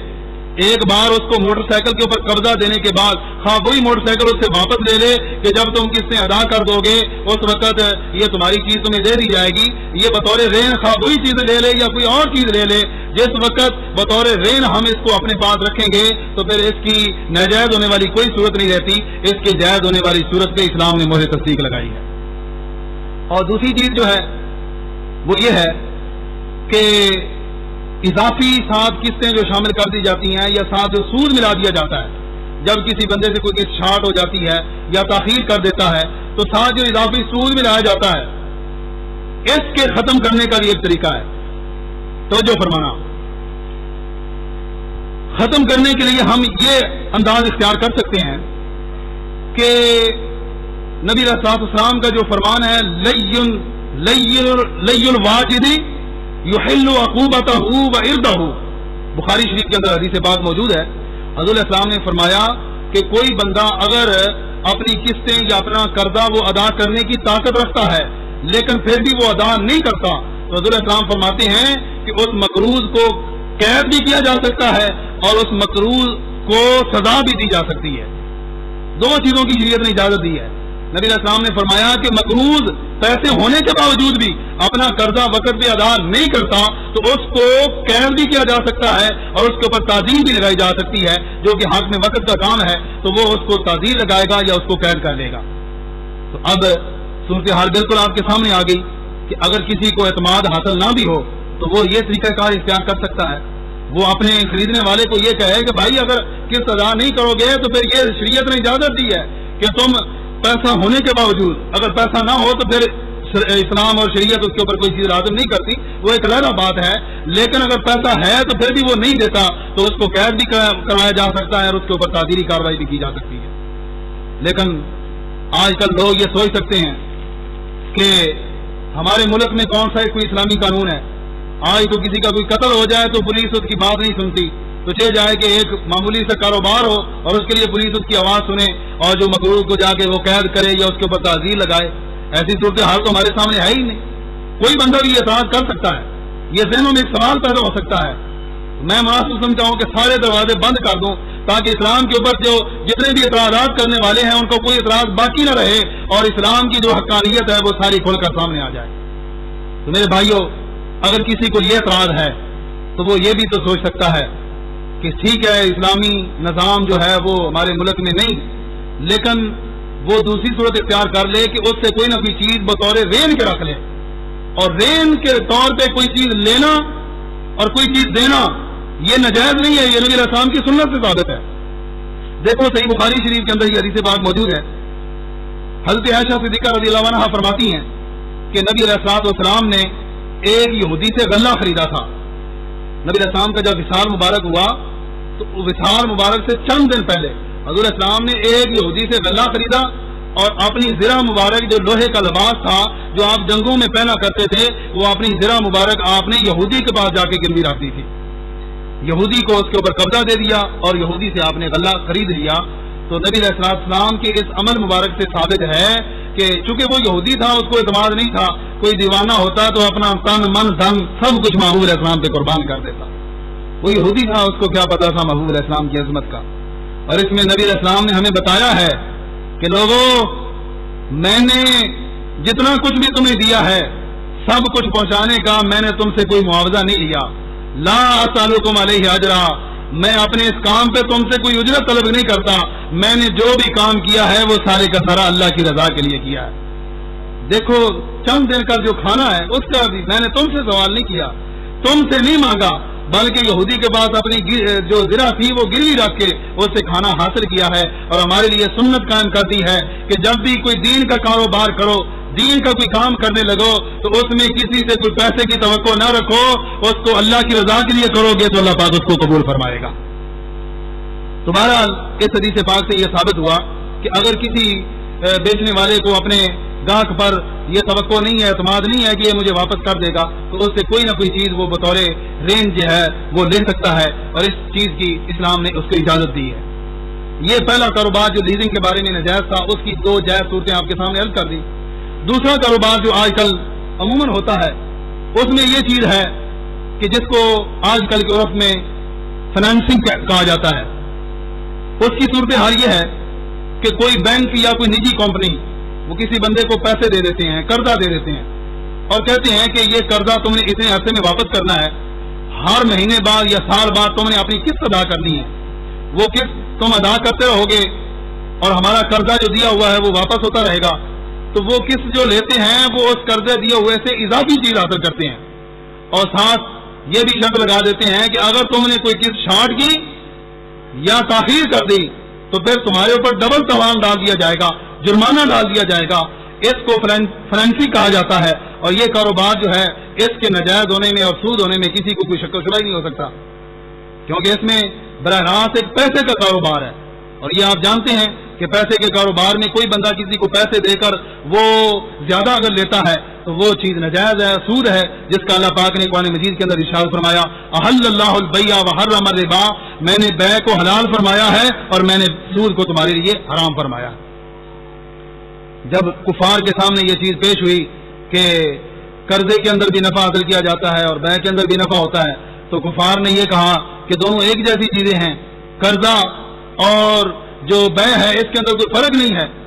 قرضہ بھی اسی طرح اس کے اندر بھی سود جو ہوتا ہے وہ نفع حاصل کیا جاتا ہے اور بیع کے اندر بھی نفع حاصل کیا جاتا ہے. تو اللہ تبارک و تعالیٰ نے فرمایا کہ ان لوگوں کو پتہ نہیں ہے, یہ سمجھتے ہیں کہ کان کو یہ ہاتھ لگانا ہے, جس طرح آج کل لوگوں کا ایک گروہ بن چکا ہے. کوئی بھی عام صورت بتائے نا کہ اسلام اس کی اجازت نہیں دیتا اور اس کی اجازت دیتا ہے, لوگ کہتے ہیں دیکھو جی کان کو ہی ہاتھ لگانا ہے, ادھر سے لگا لو یا ادھر سے لگا لو, کان کو ہی ہاتھ لگانا ہے. تو اللہ تبارک و تعالیٰ نے اس چیز کو واضح فرما دیا کہ میں جب تمہیں یہ کہہ رہا ہوں کہ بیع تمہارے لیے حلال ہے اور سود تمہارے لیے حرام ہے, جب تم میرا کلمہ پڑھتے ہو, جب تم مسلمان ہو, تو تمہیں سود کو چھوڑنا ہوگا اور بیع کو اختیار کرنا ہوگا. اور یہ کوئی کان کو ہاتھ لگانے والی بات نہیں ہے, یہ تو اللہ کے دربار میں پہنچنے والی بات ہے. اور اللہ کے دربار میں پہنچنے والے جتنے بھی رستے ہیں وہ سارے کے سارے بند ہو چکے ہیں. اگر کوئی رستہ کھلا ہے تو وہ کملی والے آقا کے قدموں والا رستہ ہے, جو حضور علیہ السلام کے نقش قدم پہ چلے گا یقیناً وہ اللہ رب العالمین کی بارگاہ تک واصل ہو جائے گا. تو اس لیے یہ کوئی نجائز دھندا کرتا ہے اور اس میں یہ امید رکھتا ہے کہ اس میں کوئی نجائز وہ کام نہیں کر رہا, اس میں وہ فائدہ حاصل کر رہا ہے, یہ اس کا اپنا وہم ہے, اپنا گمان ہے. اس طریقے کے ساتھ وہ ایک نجائز دھندا کر رہا ہے اور جس کی اسلام کے اندر کوئی بھی اجازت موجود نہیں ہے. یہاں پر یہ بات بھی ایک پیش نظر رہے کہ قسطوں پہ کاروبار کے متعلق یہ انشورنس کا بھی ایک کام ہے, بیمہ پالیسی جس کو آپ کہہ لیں, کہ جب کوئی بندہ قرضہ وغیرہ لیتا ہے تو ساتھ اس کو انشورنس کا بھی مشورہ دے دیا جاتا ہے اور اس کو یہ بھی چیز لازم کر دی جاتی ہے.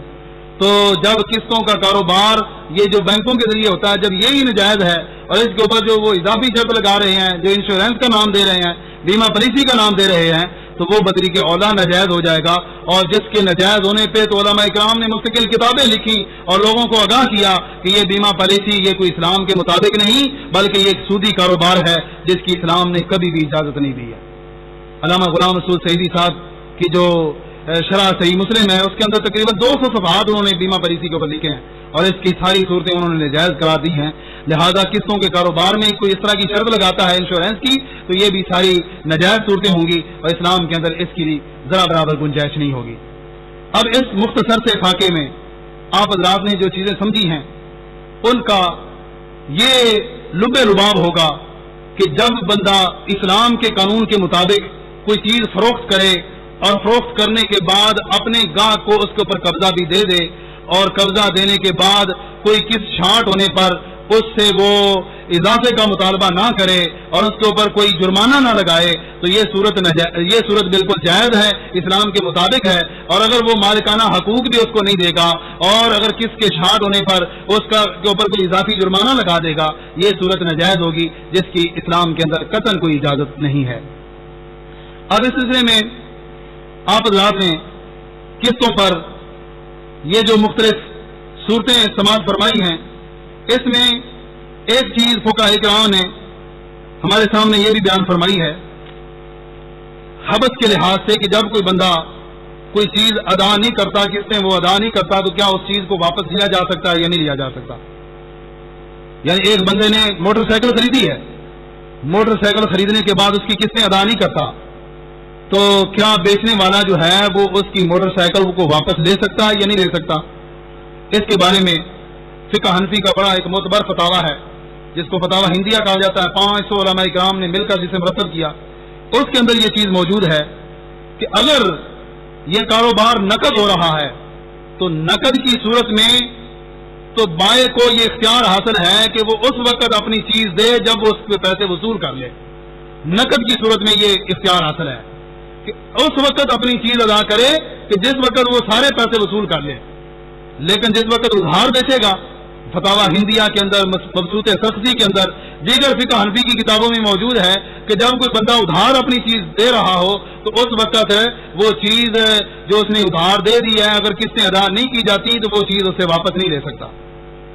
موٹر سائیکل اس نے ادھار دی ہے لیکن موٹر سائیکل لینے والا قسطیں ادا نہیں کر رہا, تو اب وہ چیز جو موٹر سائیکل ہے وہ بندہ واپس نہیں لے سکتا. اگر وہ کرے گا تو یہی صورت حال اختیار کر سکتا ہے کہ وہ اس کو تعزیری کارروائی کروا سکتا ہے یا اس کو جیل میں بند کروا سکتا ہے یا اس کے اوپر جو رین وغیرہ ہے اس کا بھی مطالبہ کر سکتا ہے, اور باقی جو نجائز دھندے ہیں اس کا کسی قسم کا وہ مطالبہ نہیں کر سکتا, اور اسلام نے اس چیز کی مکمل اجازت نہیں دی ہے. آخری بات اس سلسلے میں نے آپ کے سامنے یہ عرض کرنی ہے, تقریباً 1 گھنٹہ ہو گیا آپ حضرات نے بڑے ذوق اور شوق کے ساتھ اس موضوع کو سماعت کیا. اللہ تعالیٰ آپ کے ذوق و شوق کو سلامت رکھے. میں مزید یہی امید کرتا ہوں کہ آپ حضرات اس کو یاد بھی رکھیں گے اور آگے پہنچائیں گے بھی صحیح. اور اگر کوئی بندہ اس کاروبار میں شریک ہوتا ہے اور اس طرح کا دھندا کرتا ہے تو وہ اس سے اپنی جان چھڑائے اور جو اسلام کے اندر جائز اور مناسب طریقہ بے کا ہے اس کو اختیار کرے. اللہ پاک ہمیں اس بارے میں عمل کی بھی توفیق عطا فرمائے. آخری بات اس سلسلے میں یہ ہے کہ اگر کوئی بندہ قسطوں پہ کوئی چیز لے لیتا ہے اور لینے کے بعد وہ فوت ہو جاتا ہے تو اب اس کا کیا کیا جائے گا؟ جو قسطیں اس کے ذمہ باقی ہیں اس کا کیا کیا جائے گا؟ اس کے بارے میں فقہ حنفی اور فقہ مالکی اور فقہ حنبلی تینوں فقہوں کے اندر یہ چیز موجود ہے کہ جب بندہ فوت ہو جائے اور مقروض ہو تو اس وقت قسطوں میں کوئی مہلت نہیں ہوتی. اس وقت اس کا وہ قرضہ فوراً ادا کرنا ضروری ہو جاتا ہے. فوراً وہ قرضے کی ادائیگی ضروری ہو جاتی ہے. مثال کے طور پہ ایک بندے نے ایک چیز 50,000 کی خریدی ہوئی ہے. 50,000 کی چیز خریدنے کے بعد وہ بندہ فوت ہو گیا. قسطوں پر اس نے اس کی قیمت ادا کرنی تھی. اس کے فوت ہونے کے بعد فقہاء کرام لکھتے ہیں کہ جب بندہ فوت ہو جائے تو اس کے ذمہ جتنا بھی قرض ہو اس کی ساری تاخیر ختم ہو جاتی ہے اور ورثاء کو وہ قرضہ ادا کرنا فوراً لازم اور ضروری ہو جاتا ہے. اس سے آپ اندازہ یہ بھی لگائیں کہ یہ جو قرض لوگ لیتے ہیں اور قسطوں کا کاروبار قرض کی صورت میں کرتے ہیں ان کو یہ بھی سوچنا چاہیے کہ اگر ہماری اس حالت میں موت آ گئی تو ہمارے ورثاء پتہ نہیں ہمارا قرضہ ادا کریں گے یا نہیں کریں گے اور ہمارے ساتھ آگے کیا حشر ہوگا.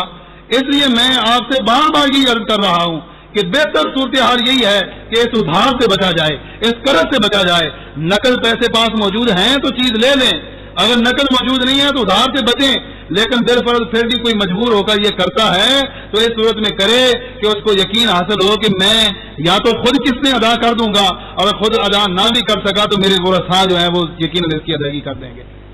اور اس بارے میں آپ نے استاد صاحب کا جو موضوع ہے وصیت کے احکام وہ آپ نے سارا سنا ہوگا کہ بندے کے اوپر یہ فرض ہو جاتا ہے کہ اگر بندے کے اوپر قرضہ موجود ہے تو وہ اپنے لیے یہ چیز لازم کر لے کہ میرے اوپر وصیت کرنا فرض ہے کہ میرے ورثاء میرے مرنے کے بعد میرا سارا قرضہ ادا کر دیں گے اور قرضہ ادا کرنے کے بعد باقی جو وراثت بچے گی باقی وراثت کے میرے ورثاء جو ہیں وہ حقدار ہوں گے. اس صورت میں وصیت کرنا بندے کے اوپر فرض ہو جاتا ہے. تو یہ چند ایک شکیں تھیں جو مختصر انداز میں نے آپ کے سامنے عرض کی. مالک حقیقی کی بارگاہ میں یہ التجا ہے کہ اللہ پاک ہمیں اس کے مطابق عمل کرنے کی توفیق عطا فرمائے. اب اس سے وہ سوال و جواب کی نشست کا بھی اشتہار کے اوپر دیا ہوا تھا, سوال جواب بھی اس میں ہوں گے. تو اگر کوئی اس طرح کی صورتحال نہیں ہے تو پھر ہم آج کا کاروبار قسطوں کے کاروبار پر ہی ہم آج کا یہ موضوع ختم کرتے ہیں. لیکن یہ ایک صاحب نے سوال پوچھا ہے, علیون کا مطلب قرآن کی روشنی میں واضح فرمائیے. قرآن مجید فرقان حمید کی 30ویں پارے میں سورہ مطففین کے اندر اللہ تعالی ارشاد فرماتا ہے وما ادراک ما علیون کتاب مرقوم یشہد المقربون. اللہ پاک فرماتا ہے کہ علیون وہ کیا چیز ہے؟ کتاب مرقوم, وہ ایک لکھی ہوئی کتاب ہے. یشہد المقربون کہ جس کے اوپر ہر وقت قریبی جو ہیں وہ پہرا دیتے رہتے ہیں. یہ علیون یہ ایک مقام ہے. ایک مفسرین نے فرمایا کہ ایک جگہ کا نام ہے کہ جب بندہ فوت ہو جاتا ہے تو فوت ہونے کے بعد وہ بندہ اس مقام پہ پہنچ جاتا ہے جو علیون کا مقام اللہ پاک نے اس کے لیے بنایا. اگر وہ بندہ نیک ہے تو اس کی روح کو علیین کے اندر جگہ دی جاتی ہے, اور اگر وہ بندہ برا ہے تو اس کو پھر سجین کے اندر جگہ دی جاتی ہے. تو یہ روحوں کا مقام ہے. فوت ہونے کے بعد روحیں اس مقام پہ ٹھہرتی ہیں اور ان کو وہاں پہ جا کر قرار ملتا ہے. تو اس کا یہ مطلب نہیں ہے کہ کوئی بندہ یہ سمجھ لے کہ شاید روحیں وہاں چلی جاتی ہیں جو علیین کا ایک مقام ہے جو جنت کے قریب ہے, شاید روحیں وہاں ہوتی ہیں اور جسم کے ساتھ اس کا کوئی تعلق نہیں ہوتا. آج کل ایک یہ بھی فرقہ نکلا ہوا ہے, کہتے ہیں کہ روحیں تو وہاں چلی گئی اور جسم یہاں ہے, جسم کے اندر زندگی نہیں ہوتی, زندگی صرف روح کے اندر ہوتی ہے. تو یہ میری بات آپ غور سے سنیں کہ علیون کے اندر روح چلی جاتی ہے لیکن پھر بھی روح کا بدن کے ساتھ تعلق ضرور موجود ہوتا ہے.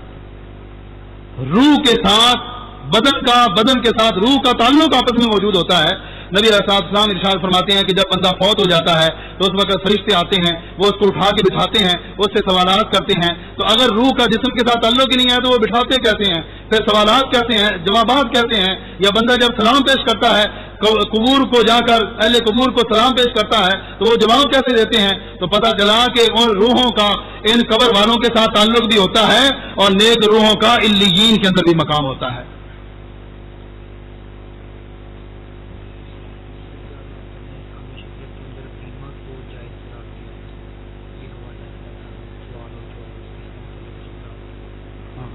یہ محترم نے پوچھا ہے احکام شریعت کے حوالے سے کہ اعلیٰ رحمۃ اللہ علیہ نے احکام شریعت میں بیمہ کو جائز قرار دیا ہے اور ساتھ یہ کتاب بھی بطور حوالہ پیش کی ہے۔ یہ احکام شریعت کے بارے میں سب سے پہلی بات آپ یہ پیش نظر رکھیں، مولانا نعیم الدین مراد آبادی رحمۃ اللہ علیہ جو اعلیٰ رحمۃ اللہ علیہ کے شاگرد ہیں، اور مولانا احمد یار خان نعیمی رحمۃ اللہ علیہ جو ان کے شاگردوں کے شاگرد ہیں، انہوں نے اس چیز کی وضاحت فرمائی ہے کہ یہ جو احکام شریعت کتاب ہے یہ اعلیٰ حضرت رحمۃ اللہ علیہ کی کتاب نہیں ہے، یہ کسی نے ویسے لکھ کر ان کی طرف منسوب کر دی ہے۔ یہ اعلیٰ حضرت رحمۃ اللہ علیہ کی کتاب ہی نہیں، ان کے جو شاگرد ہیں اور ان کے پاس ہر وقت بیٹھنے والے پڑھنے والے وہ اس چیز کا اظہار کر رہے ہیں کہ یہ اعلیٰ حضرت رحمۃ اللہ علیہ کی کتاب نہیں ہے۔ ہو سکتا ہے کوئی چند مسائل ان کے ہوں اپنے اور اس کی وجہ سے کسی نے ان کی طرف منسوب کر دی ہو، لیکن بالکل بیانی حرف بحرف یہ کتاب آپ کی نہیں ہے، یہ کسی نے لکھ کر آپ کی طرف منسوب کر دی ہے۔ اور اس طرح لوگ کرتے رہتے ہیں، حضور سیدنا غوث اعظم رضی اللہ تعالیٰ کی طرف اتنی کتابیں لوگوں نے منسوب کر دی، یہ غنیۃ الطالبین وغیرہ اور اس طرح کی کتابیں، حالانکہ محدثین کہہ رہے ہیں کہ یہ ان کی کتابیں ہی نہیں ہیں، بعض والوں نے لکھ کر ان کی طرف منسوب کر دی۔ پہلا جواب تو اس بات کا یہ ہے۔ اور دوسری بات یہ ہے کہ فتاوی رضویہ شریف جو آپ کی بڑی مستند کتاب ہے، جس کے اعلیٰ حضرت کی کتاب ہونے کے میں کسی کو کوئی شک نہیں ہے، فتاوی رضویہ شریف کے 3 مقامات پر میں نے خود اپنی آنکھوں سے دیکھا ہے کہ یہ مضمون موجود ہے کہ بیمہ پریسی حرام ہے، بیمہ پریسی ناجائز ہے اور اسلام اس کی قطعاً اجازت نہیں دیتا۔ فتاوی رضویہ شریف کی 3 جلدوں کے اندر اعلیٰ رحمۃ اللہ نے اس مسئلے کی وضاحت فرمائی ہے۔ اور تیسرا جواب اس کا یہ ہوگا کہ بیمہ پریسی کی ہیں 2 صورتیں، ایک ہے وہ بیمہ پریسی کہ جو مسلمانوں کے ساتھ کی جائے، اور ایک ہے وہ بیمہ پریسی کہ جو عیسائیوں کے ساتھ غیر مسلموں کے ساتھ کی جائے۔ اگر فقہاء کرام نے بعض دفعہ اجازت دی ہے تو وہ صرف اس صورت کی اجازت دی ہے جو غیر مسلموں کے ساتھ کی جائے، کیونکہ غیر مسلم وہ سود کھانے والے ہیں، ان کو اس چیز کی پرواہ ہی نہیں ہے، اس لیے اگر بعض فقہاء نے اجازت دی ہے تو وہ غیر مسلموں کے ساتھ بیمہ پریسی کی اجازت دی ہے، وہ مسلمانوں کے ساتھ بیمہ پریسی کی کسی بھی نے بھی اجازت نہیں دی۔ یہ 3 اس کے جواب ہیں اور اس کے متعلق آپ نے یہ چیز یاد رکھنی ہے۔ یہ سوال ہے کہ کس لیٹ ہونے پر جرمانے والی شرط کے متعلق بھی ارشاد فرما دیں۔ یہ ابھی میں نے اس کے بارے میں تفصیل سے کر دیا ہے کہ کس جب لیٹ ہو جائے تو لوگ اس کے اوپر جرمانہ وصول کرتے ہیں اور عذر یہ پیش کرتے ہیں کہ یہ جو ہم اضافی جرمانہ حاصل کر رہے ہیں نا، یہ جرمانہ سود میں نہیں آتا، کیونکہ کس لیٹ ہونے کی صورت میں ہمارا نقصان ہو رہا ہے، ہم تو اس نقصان کی تلافی کے لیے اس سے جرمانہ حاصل کر رہے ہیں کہ اگر وہ ٹائم پر قسط ادا کرتا اتنے پیسے کا ہم کاروبار کرتے اور کاروبار کر کے ہم اس سے نفع حاصل کر لیتے، چونکہ ہم وہ نفع نہیں کما سکے اس وجہ سے ہم اس سے جرمانہ حاصل کر رہے ہیں۔ لوگ یہ عذر پیش کرتے ہیں، لیکن میرے بھائیوں یہ چیز پیش نظر رہے کہ یہ ایک ایسی صورت ہے کہ جس میں نفع اپنا یقینی بنایا جا رہا ہے۔ جب بندہ کوئی ٹائم پہ قسط دے دے اور اس پہ پھر آگے کاروبار کیا جائے تو اس میں نفع یقینی نہیں ہے، ہو سکتا ہے نفع ہو یا نہ ہو، لیکن جب کوئی بندہ جرمانہ لگا رہا ہے تو وہ نفع یقینی طور پہ حاصل کر رہا ہے۔ تو جب کوئی بندہ قرض کی صورت میں یقینی طور پہ نفع والی صورت اختیار کرتا ہے تو وہ صورت ناجائز ہو جاتی ہے، اور وہ جرمانے والی صورت وہ بھی ناجائز ہوگی جس کو فقہاء کرام نے صراحت کے ساتھ ناجائز قرار دیا ہے۔ اور دوسری بات یہ بھی پیش نظر رہے کہ کیا یہ کاروبار سارا جو ادھار کا ہے یہ نبی علیہ السلام کے مقدس زمانے میں نہیں ہوتا تھا، صحابہ کرام کے زمانے میں ہوتا تھا، حضرت اسلام کے زمانے میں ہوتا تھا۔ اس کے باوجود نہ نبی علیہ السلام نے اس کے جرمانے کی صورت کو بیان فرمایا اور اس کی اجازت دی ہے، نہ صحابہ کرام نے اجازت دی ہے۔ جب نبی علیہ السلام کے زمانہ پاک میں اس طرح کا کاروبار ہوتا رہا اور جرمانے کی اجازت نہیں دی گئی تو پتہ چلا کہ آج بھی جرمانے کی اجازت نہیں ہوگی اور جرمانہ لینا یہ سود کے زمرے میں آئے گا۔ جی یہ انٹرنیٹ سے کسی نے سوال کیا ہے کہ کسی چیز کو خریدا اور پسند نہ آنے پر کسی وجہ سے واپس کرنے کی کوشش کی تو دکاندار واپس کرنے پر کچھ پیسے کاٹ لیتا ہے، تو یہ کیسا ہے؟ یہ ایک کاروبار ہے، خرید و فروخت ہے، کہ جس میں یا تو خریدتے وقت مشتری جو ہے خریدنے والا وہ یہ کہہ دے کہ مجھے بھائی اختیار حاصل ہے، خیار رویت حاصل ہے۔ خیار رویت یہ ہوتا ہے کہ جب تک میں چیز کو اچھی طرح دیکھ نہ لوں اس وقت تک میں اس کے اوپر مکمل قبضہ نہیں کروں گا، جب میں مکمل دیکھ لوں گا تو پھر ہمارا سودا پورا ہو جائے گا، ورنہ میں اس چیز کو واپس کر سکتا ہوں۔ اس کو خیار رویت کہا جاتا ہے۔ اگر انہوں نے بیع کرتے وقت خیار رویت کی شرط لگائی ہوئی ہے تو پھر بیچنے والے کو اضافی پیسے ساتھ کاٹ لینا یہ جائز نہیں ہے۔ خیار رویت کا مشتری کو حق حاصل ہوتا ہے، اور اگر بالفرض اس طرح کی شرط نہیں لگائی گئی اور خیار رویت والا یا خیار عیب والا جو معاملہ ہے وہ ان کا آپس میں طے نہیں ہوا تو پھر دکاندار کو حق حاصل ہے کہ وہ اپنی چیز میں کچھ نہ کچھ پیسے کاٹ سکتا ہے، اور اس کے اوپر کوئی سود وغیرہ کی تاریخ سچی نہیں آتی۔ اسی طرح ایک سوال یہ بھی کسی نے پوچھا ہے کہ مقروض کے حالات ایسے ہو گئے ہیں کہ قسط دینے کی ہمت نہیں، تو پھر کیا صورتحال ہوگی؟ کوئی بندہ مقروض ہے تو وہ قسط کی ادائیگی نہیں کر سکتا، تو میں نے ابتداءً جب تمہید عرض کی ہے تو اس میں میں نے یہ ساری بات عرض کر دی ہے کہ جب بندہ کوئی تنگ دست ہو جائے، مقروض ہے، وہ قسط کی ادائیگی نہیں کر سکتا، تو اللہ تبارک و تعالیٰ کا پاک فرمان وَإِن كَانَ ذُو عُسْرَةٍ فَنَاظِرَةٌ إِلَىٰ مَيْسَرَةٍ، اللہ پاک کا فرمان ہے کہ جب کوئی بندہ قرض کی ادائیگی نہیں کر سکتا، تنگ دست ہو گیا ہے، اللہ فرماتا ہے اس کو اتنی مہلت دو جتنے وقت تک وہ بندہ مکمل طور پہ خوشحال نہیں ہو جاتا اور مکمل طور پہ اس کے پاس پیسے وہ خرچہ وغیرہ آ نہیں جاتا، اس وقت تک اسلام نے اس کے اوپر کوئی چیز لازم نہیں کی۔ اسلام نے اس کو مہلت دی ہے کہ وہ بندہ اتنے دیر تک چھٹکارا حاصل کر سکتا ہے، اور اگر بالفرض اس کے پاس پیسہ موجود ہے اور پھر بھی وہ ادا نہیں کرتا تو اس کے بارے میں فقہاء کرام کہتے ہیں کہ حاکم وقت کو یہ حق حاصل ہے کہ اس کا وہ سارا مال نیلام کر لے، اور جتنے بھی اس کے قرض خواہ ہیں وہ سب قرض خواہوں کو ان کا حصہ جو ہے وہ ادا کر دیا جائے گا، اور اگر اس کے پاس کوئی بھی پیسہ نہیں ہے تو پھر اسلام نے اس کے اوپر کوئی چیز لازم نہیں کی ہے۔ یہ سوال کسی نے پوچھا ہے کہ نماز کی حالت میں موبائل پہ اگر ٹون چل جائے تو نماز بند کرنا کیسا ہے؟ نماز میں بند کرنا کیسا ہے؟ یہ اکثر آج کل ایسے ہوتا ہے کہ لوگوں کو موبائل بند کرنا یاد نہیں رہتا اور نماز کی حالت میں کوئی نہ کوئی فون آ جاتا ہے، تو یہ بات پیش نظر رہے کہ ایک ہوتا ہے نماز کے اندر ایک روحانی مقام اور ایک ہوتا ہے شرعی مقام۔ شرعی مقام تو یہ ہے کہ جب کوئی بندہ نماز کے اندر عمل کثیر کرے گا تو اس کی نماز ٹوٹ جائے گی۔ عمل کثیر یہ ہوتا ہے کہ دونوں ہاتھوں کو بندہ چھوڑ دے، دونوں ہاتھوں کو کسی استعمال میں لگا دے، یا ایک ہی ہاتھ کو ایک رکن کے اندر 3 بار وہ استعمال کر لے، تو یہ عمل کثیر ہے۔ اگر عمل کثیر کرے گا خواہ موبائل بند کرنے کے لیے یا خارج کرنے کے لیے، جس صورت میں بھی عمل کثیر کرے گا تو پھر اس کی نماز ٹوٹ جائے گی۔ اور اگر اتنا عمل کثیر نہیں ہوتا، عمل قلیل کی صورت میں ہی وہ لوگوں کی نماز کو بھی ان کی روحانیت کو وہ محفوظ رکھنا چاہتا ہے، اپنی روحانیت کو بھی محفوظ رکھنا چاہتا ہے، اور بالکل معمولی اشارے سے اگر یہ کام کر سکتا ہے تو اس کے کرنے کے اندر کوئی حرج نہیں ہے، اور وہ نماز کی حالت میں عمل کثیر کے ذریعے سے اپنے موبائل کو بند کر سکتا ہے۔ دوسرا سوال یہ ہے کہ گاڑیوں کی انشورنس کروانا کیسا ہے؟ یہ انشورنس جو ہے یہ ایک بڑا تفصیلی مضمون ہے۔ انشورنس ہر ایک شعبے کے اندر لوگ جانوروں کی کرواتے ہیں، زمین کی کرواتے ہیں، گاڑیوں کی کرواتے ہیں، لوگ اپنی کروا لیتے ہیں، تو اس کے اندر بہت زیادہ تفصیل موجود ہے۔ تو گاڑیوں کے اندر جو لوگ انشورنس کرواتے ہیں تو اس کے اندر ایک چیز ناجائز والی آ جاتی ہے۔ وہ ناجائز والی صورت یہ ہے کہ جو انشورنس کی صورت میں وہ ماہانہ یا سال بعد جو اضافی جرمانہ ساتھ لیتے ہیں اس کی اسلام کے اندر اجازت موجود نہیں ہے،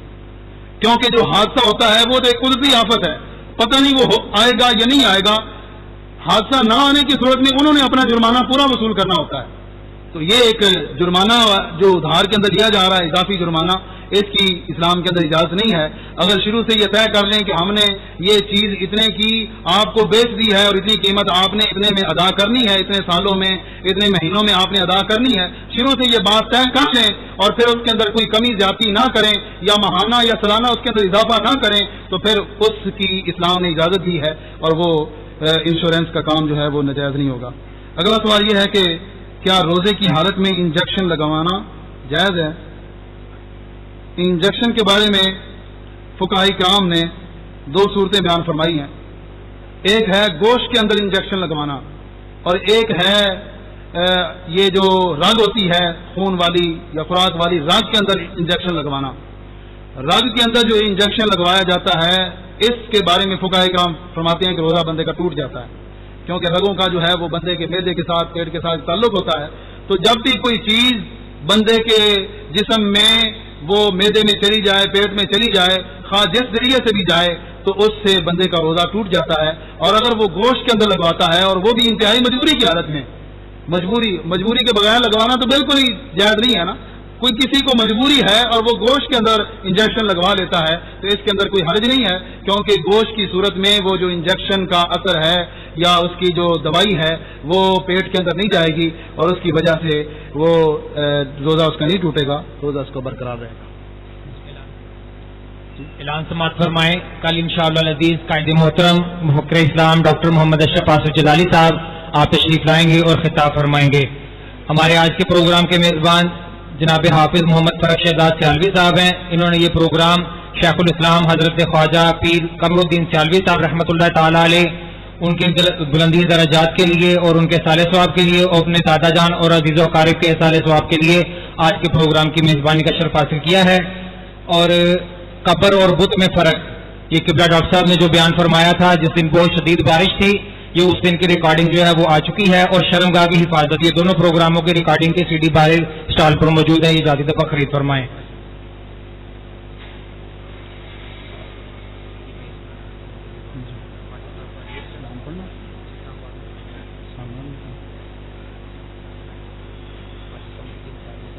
جی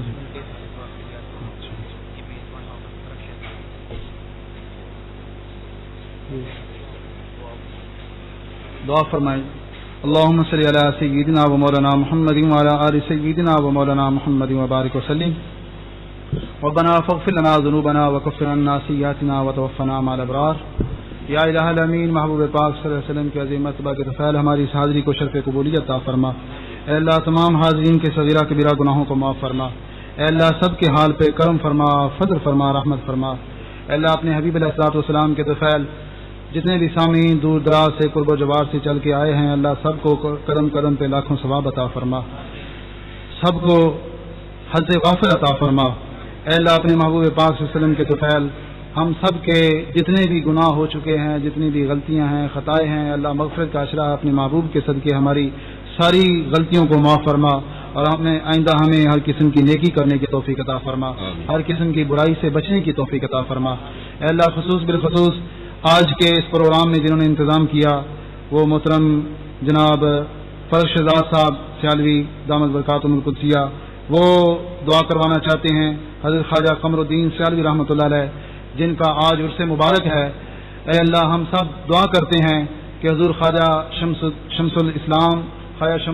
قمر الدین سیالوی رحمۃ اللہ علیہ ان کے درجات میں مزید ترقی عطا فرما اور ان کا فیض ہمیں زیادہ سے زیادہ عطا فرما. بندہ ناچیز کو بھی 3 سال کا عرصہ وہاں ان کے قدموں میں حاضری کا شرف حاصل ہوا ہے اور وہاں پڑھتا رہا ہوں. اے اللہ ہمارا وہاں پہ پڑھنا پڑھانا اور ان کے فیض میں جو کچھ بھی ملا اے اللہ اس کو مزید آگے پھیلانے کی توفیق عطا فرما، اس کے اندر مزید برکتیں عطا فرما. خواجہ قمر الدین سیالوی رحمۃ اللہ علیہ کا جو فیضان ہے وہ زیادہ سے زیادہ ہمیں عطا فرما. اے اللہ اپنے حبیب کریم صلی اللہ علیہ وسلم کے عظیم مرتبہ کے طفیل اس خانوادہ کے جتنے بھی عزیز اور جتنے بھی بزرگان دین وہ دنیا سے تشریف لے جا چکے ہیں، اللہ سب کا فیضان ہمیں زیادہ سے زیادہ عطا فرما. خواجہ حضور اعلیٰ حضرت خواجہ شمس الدین سیالوی رحمۃ اللہ علیہ، حضور خواجہ ضیاء الدین رحمۃ اللہ علیہ، حضور خواجہ قمر الدین سیالوی رحمۃ اللہ علیہ، اے اللہ ان کے درجات میں مزید ترقی عطا فرما، ان کو جنت الفردوس میں اعلیٰ مقام عطا فرما اور ہمیں بھی ان کے نقش قدم پہ چلنے کی توفیق عطا فرما. اے اللہ اپنے محبوب علیہ الصلوۃ والسلام کی طفیل ہمیں ہمیشہ حلال لقمہ کھانے کی توفیق عطا فرما، ہمیشہ حرام سے بچنے کی توفیق عطا فرما. اے اللہ ہمارے ملک پاکستان کی حفاظت فرما، ملک پاکستان کو اندرونی بیرونی خطرات سے محفوظ فرما. اے اللہ اپنے محبوب علیہ الصلوۃ والسلام کے طفیل ہمارے مسلمان بھائی جو سلاب کا شکار ہیں ان کو سلاب سے چھٹکارا عطا فرما، سلاب سے نجات عطا فرما. جو بے یار و مددگار ہیں اللہ ان کی مدد فرما. اے اللہ اپنے حبیب علیہ الصلوۃ والسلام کے طفیل عالمی اسلام کا بول بالا فرما، عالمی اسلام کو مزید ترقی عطا فرما، عالمی اسلام کو سیدنا فاروق اعظم رضی اللہ تعالیٰ عنہ کی سیرت پہ عمل کرنے والا حکمران عطا فرما. یا الہی ہر جگہ تیری عطا کا ساتھ ہو، جب پڑے مشکل چاہے مشکل کشا کا ساتھ ہو. یا الہی بھول جائیں نزا کی تکلیف کو، شادی دیدار حسن مصطفیٰ کا ساتھ ہو. یا الہی جب سر شمشیر پر چلنا پڑے رب سلم کہنے والے غم زدہ کا ساتھ ہو. یا الہی نامہ اعمال جب کھلنے لگے اے پوشے خلق ستار خطا کا ساتھ ہو. یا الہ العالمین ہم جو کچھ تجھ سے مانگ سکے ہیں اللہ اس کو بھی عطا فرما، اور جو نہیں مانگ سکے ہمارے لیے بہتر ہے وہ بھی ہمیں عطا فرما. ہم سب کی دعاؤں کو شرف قبولی عطا فرما. وصلی اللہ تعالی علی رسولہ خیر خلقہ محمد وعلی آلہ وصحبہ اجمعین. مصطفیٰ جان رحمت لاکھوں سلام، شمع بز میں ہدایت لاکھوں سلام. یہ سہانی گڑی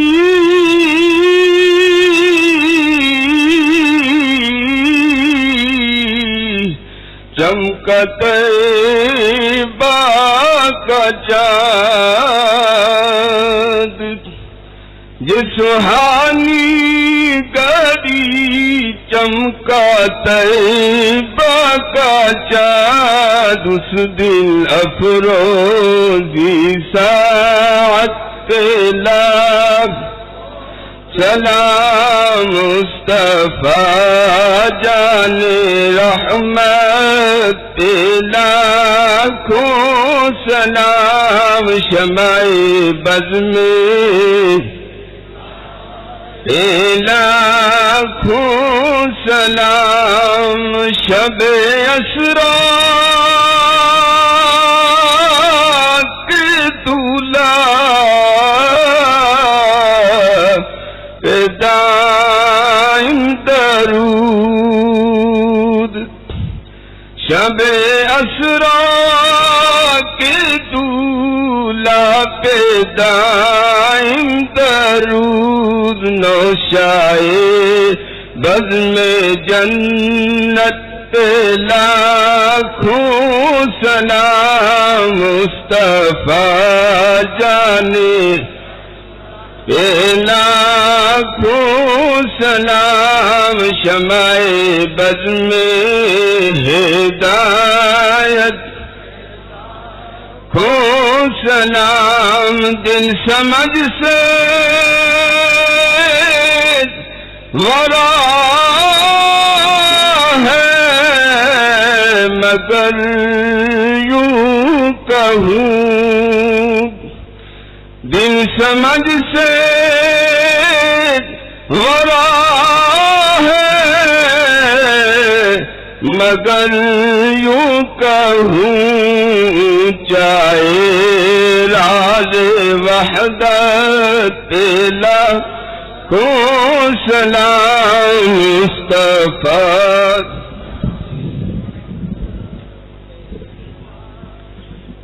اللهم صل على سيدنا ومولانا محمد وعلى آل سيدنا ومولانا محمد وبارك وسلم. ربنا آتنا في الدنيا حسنة وفي الآخرة حسنة وقنا عذاب النار. یا الہ العالمین یہ جو ہدیہ عقیدت تیرے محبوب علیہ السلام کے دربار میں پیش کیا ہے اسے قبول و منظور فرما. اے اللہ جس طرح تو نے ہمیں یہاں پڑھنے کی توفیق دی ہے اپنے محبوب پاک صلی اللہ علیہ وسلم کے روضہ پاک کے سامنے بھی پڑھنے کی توفیق عطا فرما. یا الہی دکھا دے وہ مکہ کیسی بستی ہے جہاں پہ رات دن مولا تیری رحمت برستی ہے. یا الہی دکھا دے وہ مدینہ کیسی بستی ہے جہاں پہ رات دن مولا تیری رحمت برستی ہے. یا الہی دکھا دے وہ محبوب کیسی ہستی ہیں جنہیں دیکھنے کے لیے مدتوں سے میری آنکھیں ترستی ہیں. اٹھا دو پردہ دکھا دو چہرہ کہ نور باری حجاب میں ہے، زمانہ تاریک ہو رہا ہے کہ مہر کب سے نقاب میں ہے. اے خاصان رسول وقت دعا ہے، امت پہ تیری آ کے عجب وقت پڑا ہے. وہ دین جو بڑی شان سے نکلا تھا وطن سے، پردیس میں آ جا کے غریب الغربا ہے. جس دین نے آ کے دل غیروں کے سے ملائے، اس دین میں آج بھائی بھی بھائی سے جدا ہے. یا رسول اللہ انظر حالنا، یا حبیب اللہ اسمع قالنا، اننا فی بحر ہم مغرق، خذ یدی سہل لنا اشکالنا. وصلی اللہ تعالی علی رسولہ خیر خلقہ محمد وعلی آلہ وصحبہ اجمعین برحمتہ.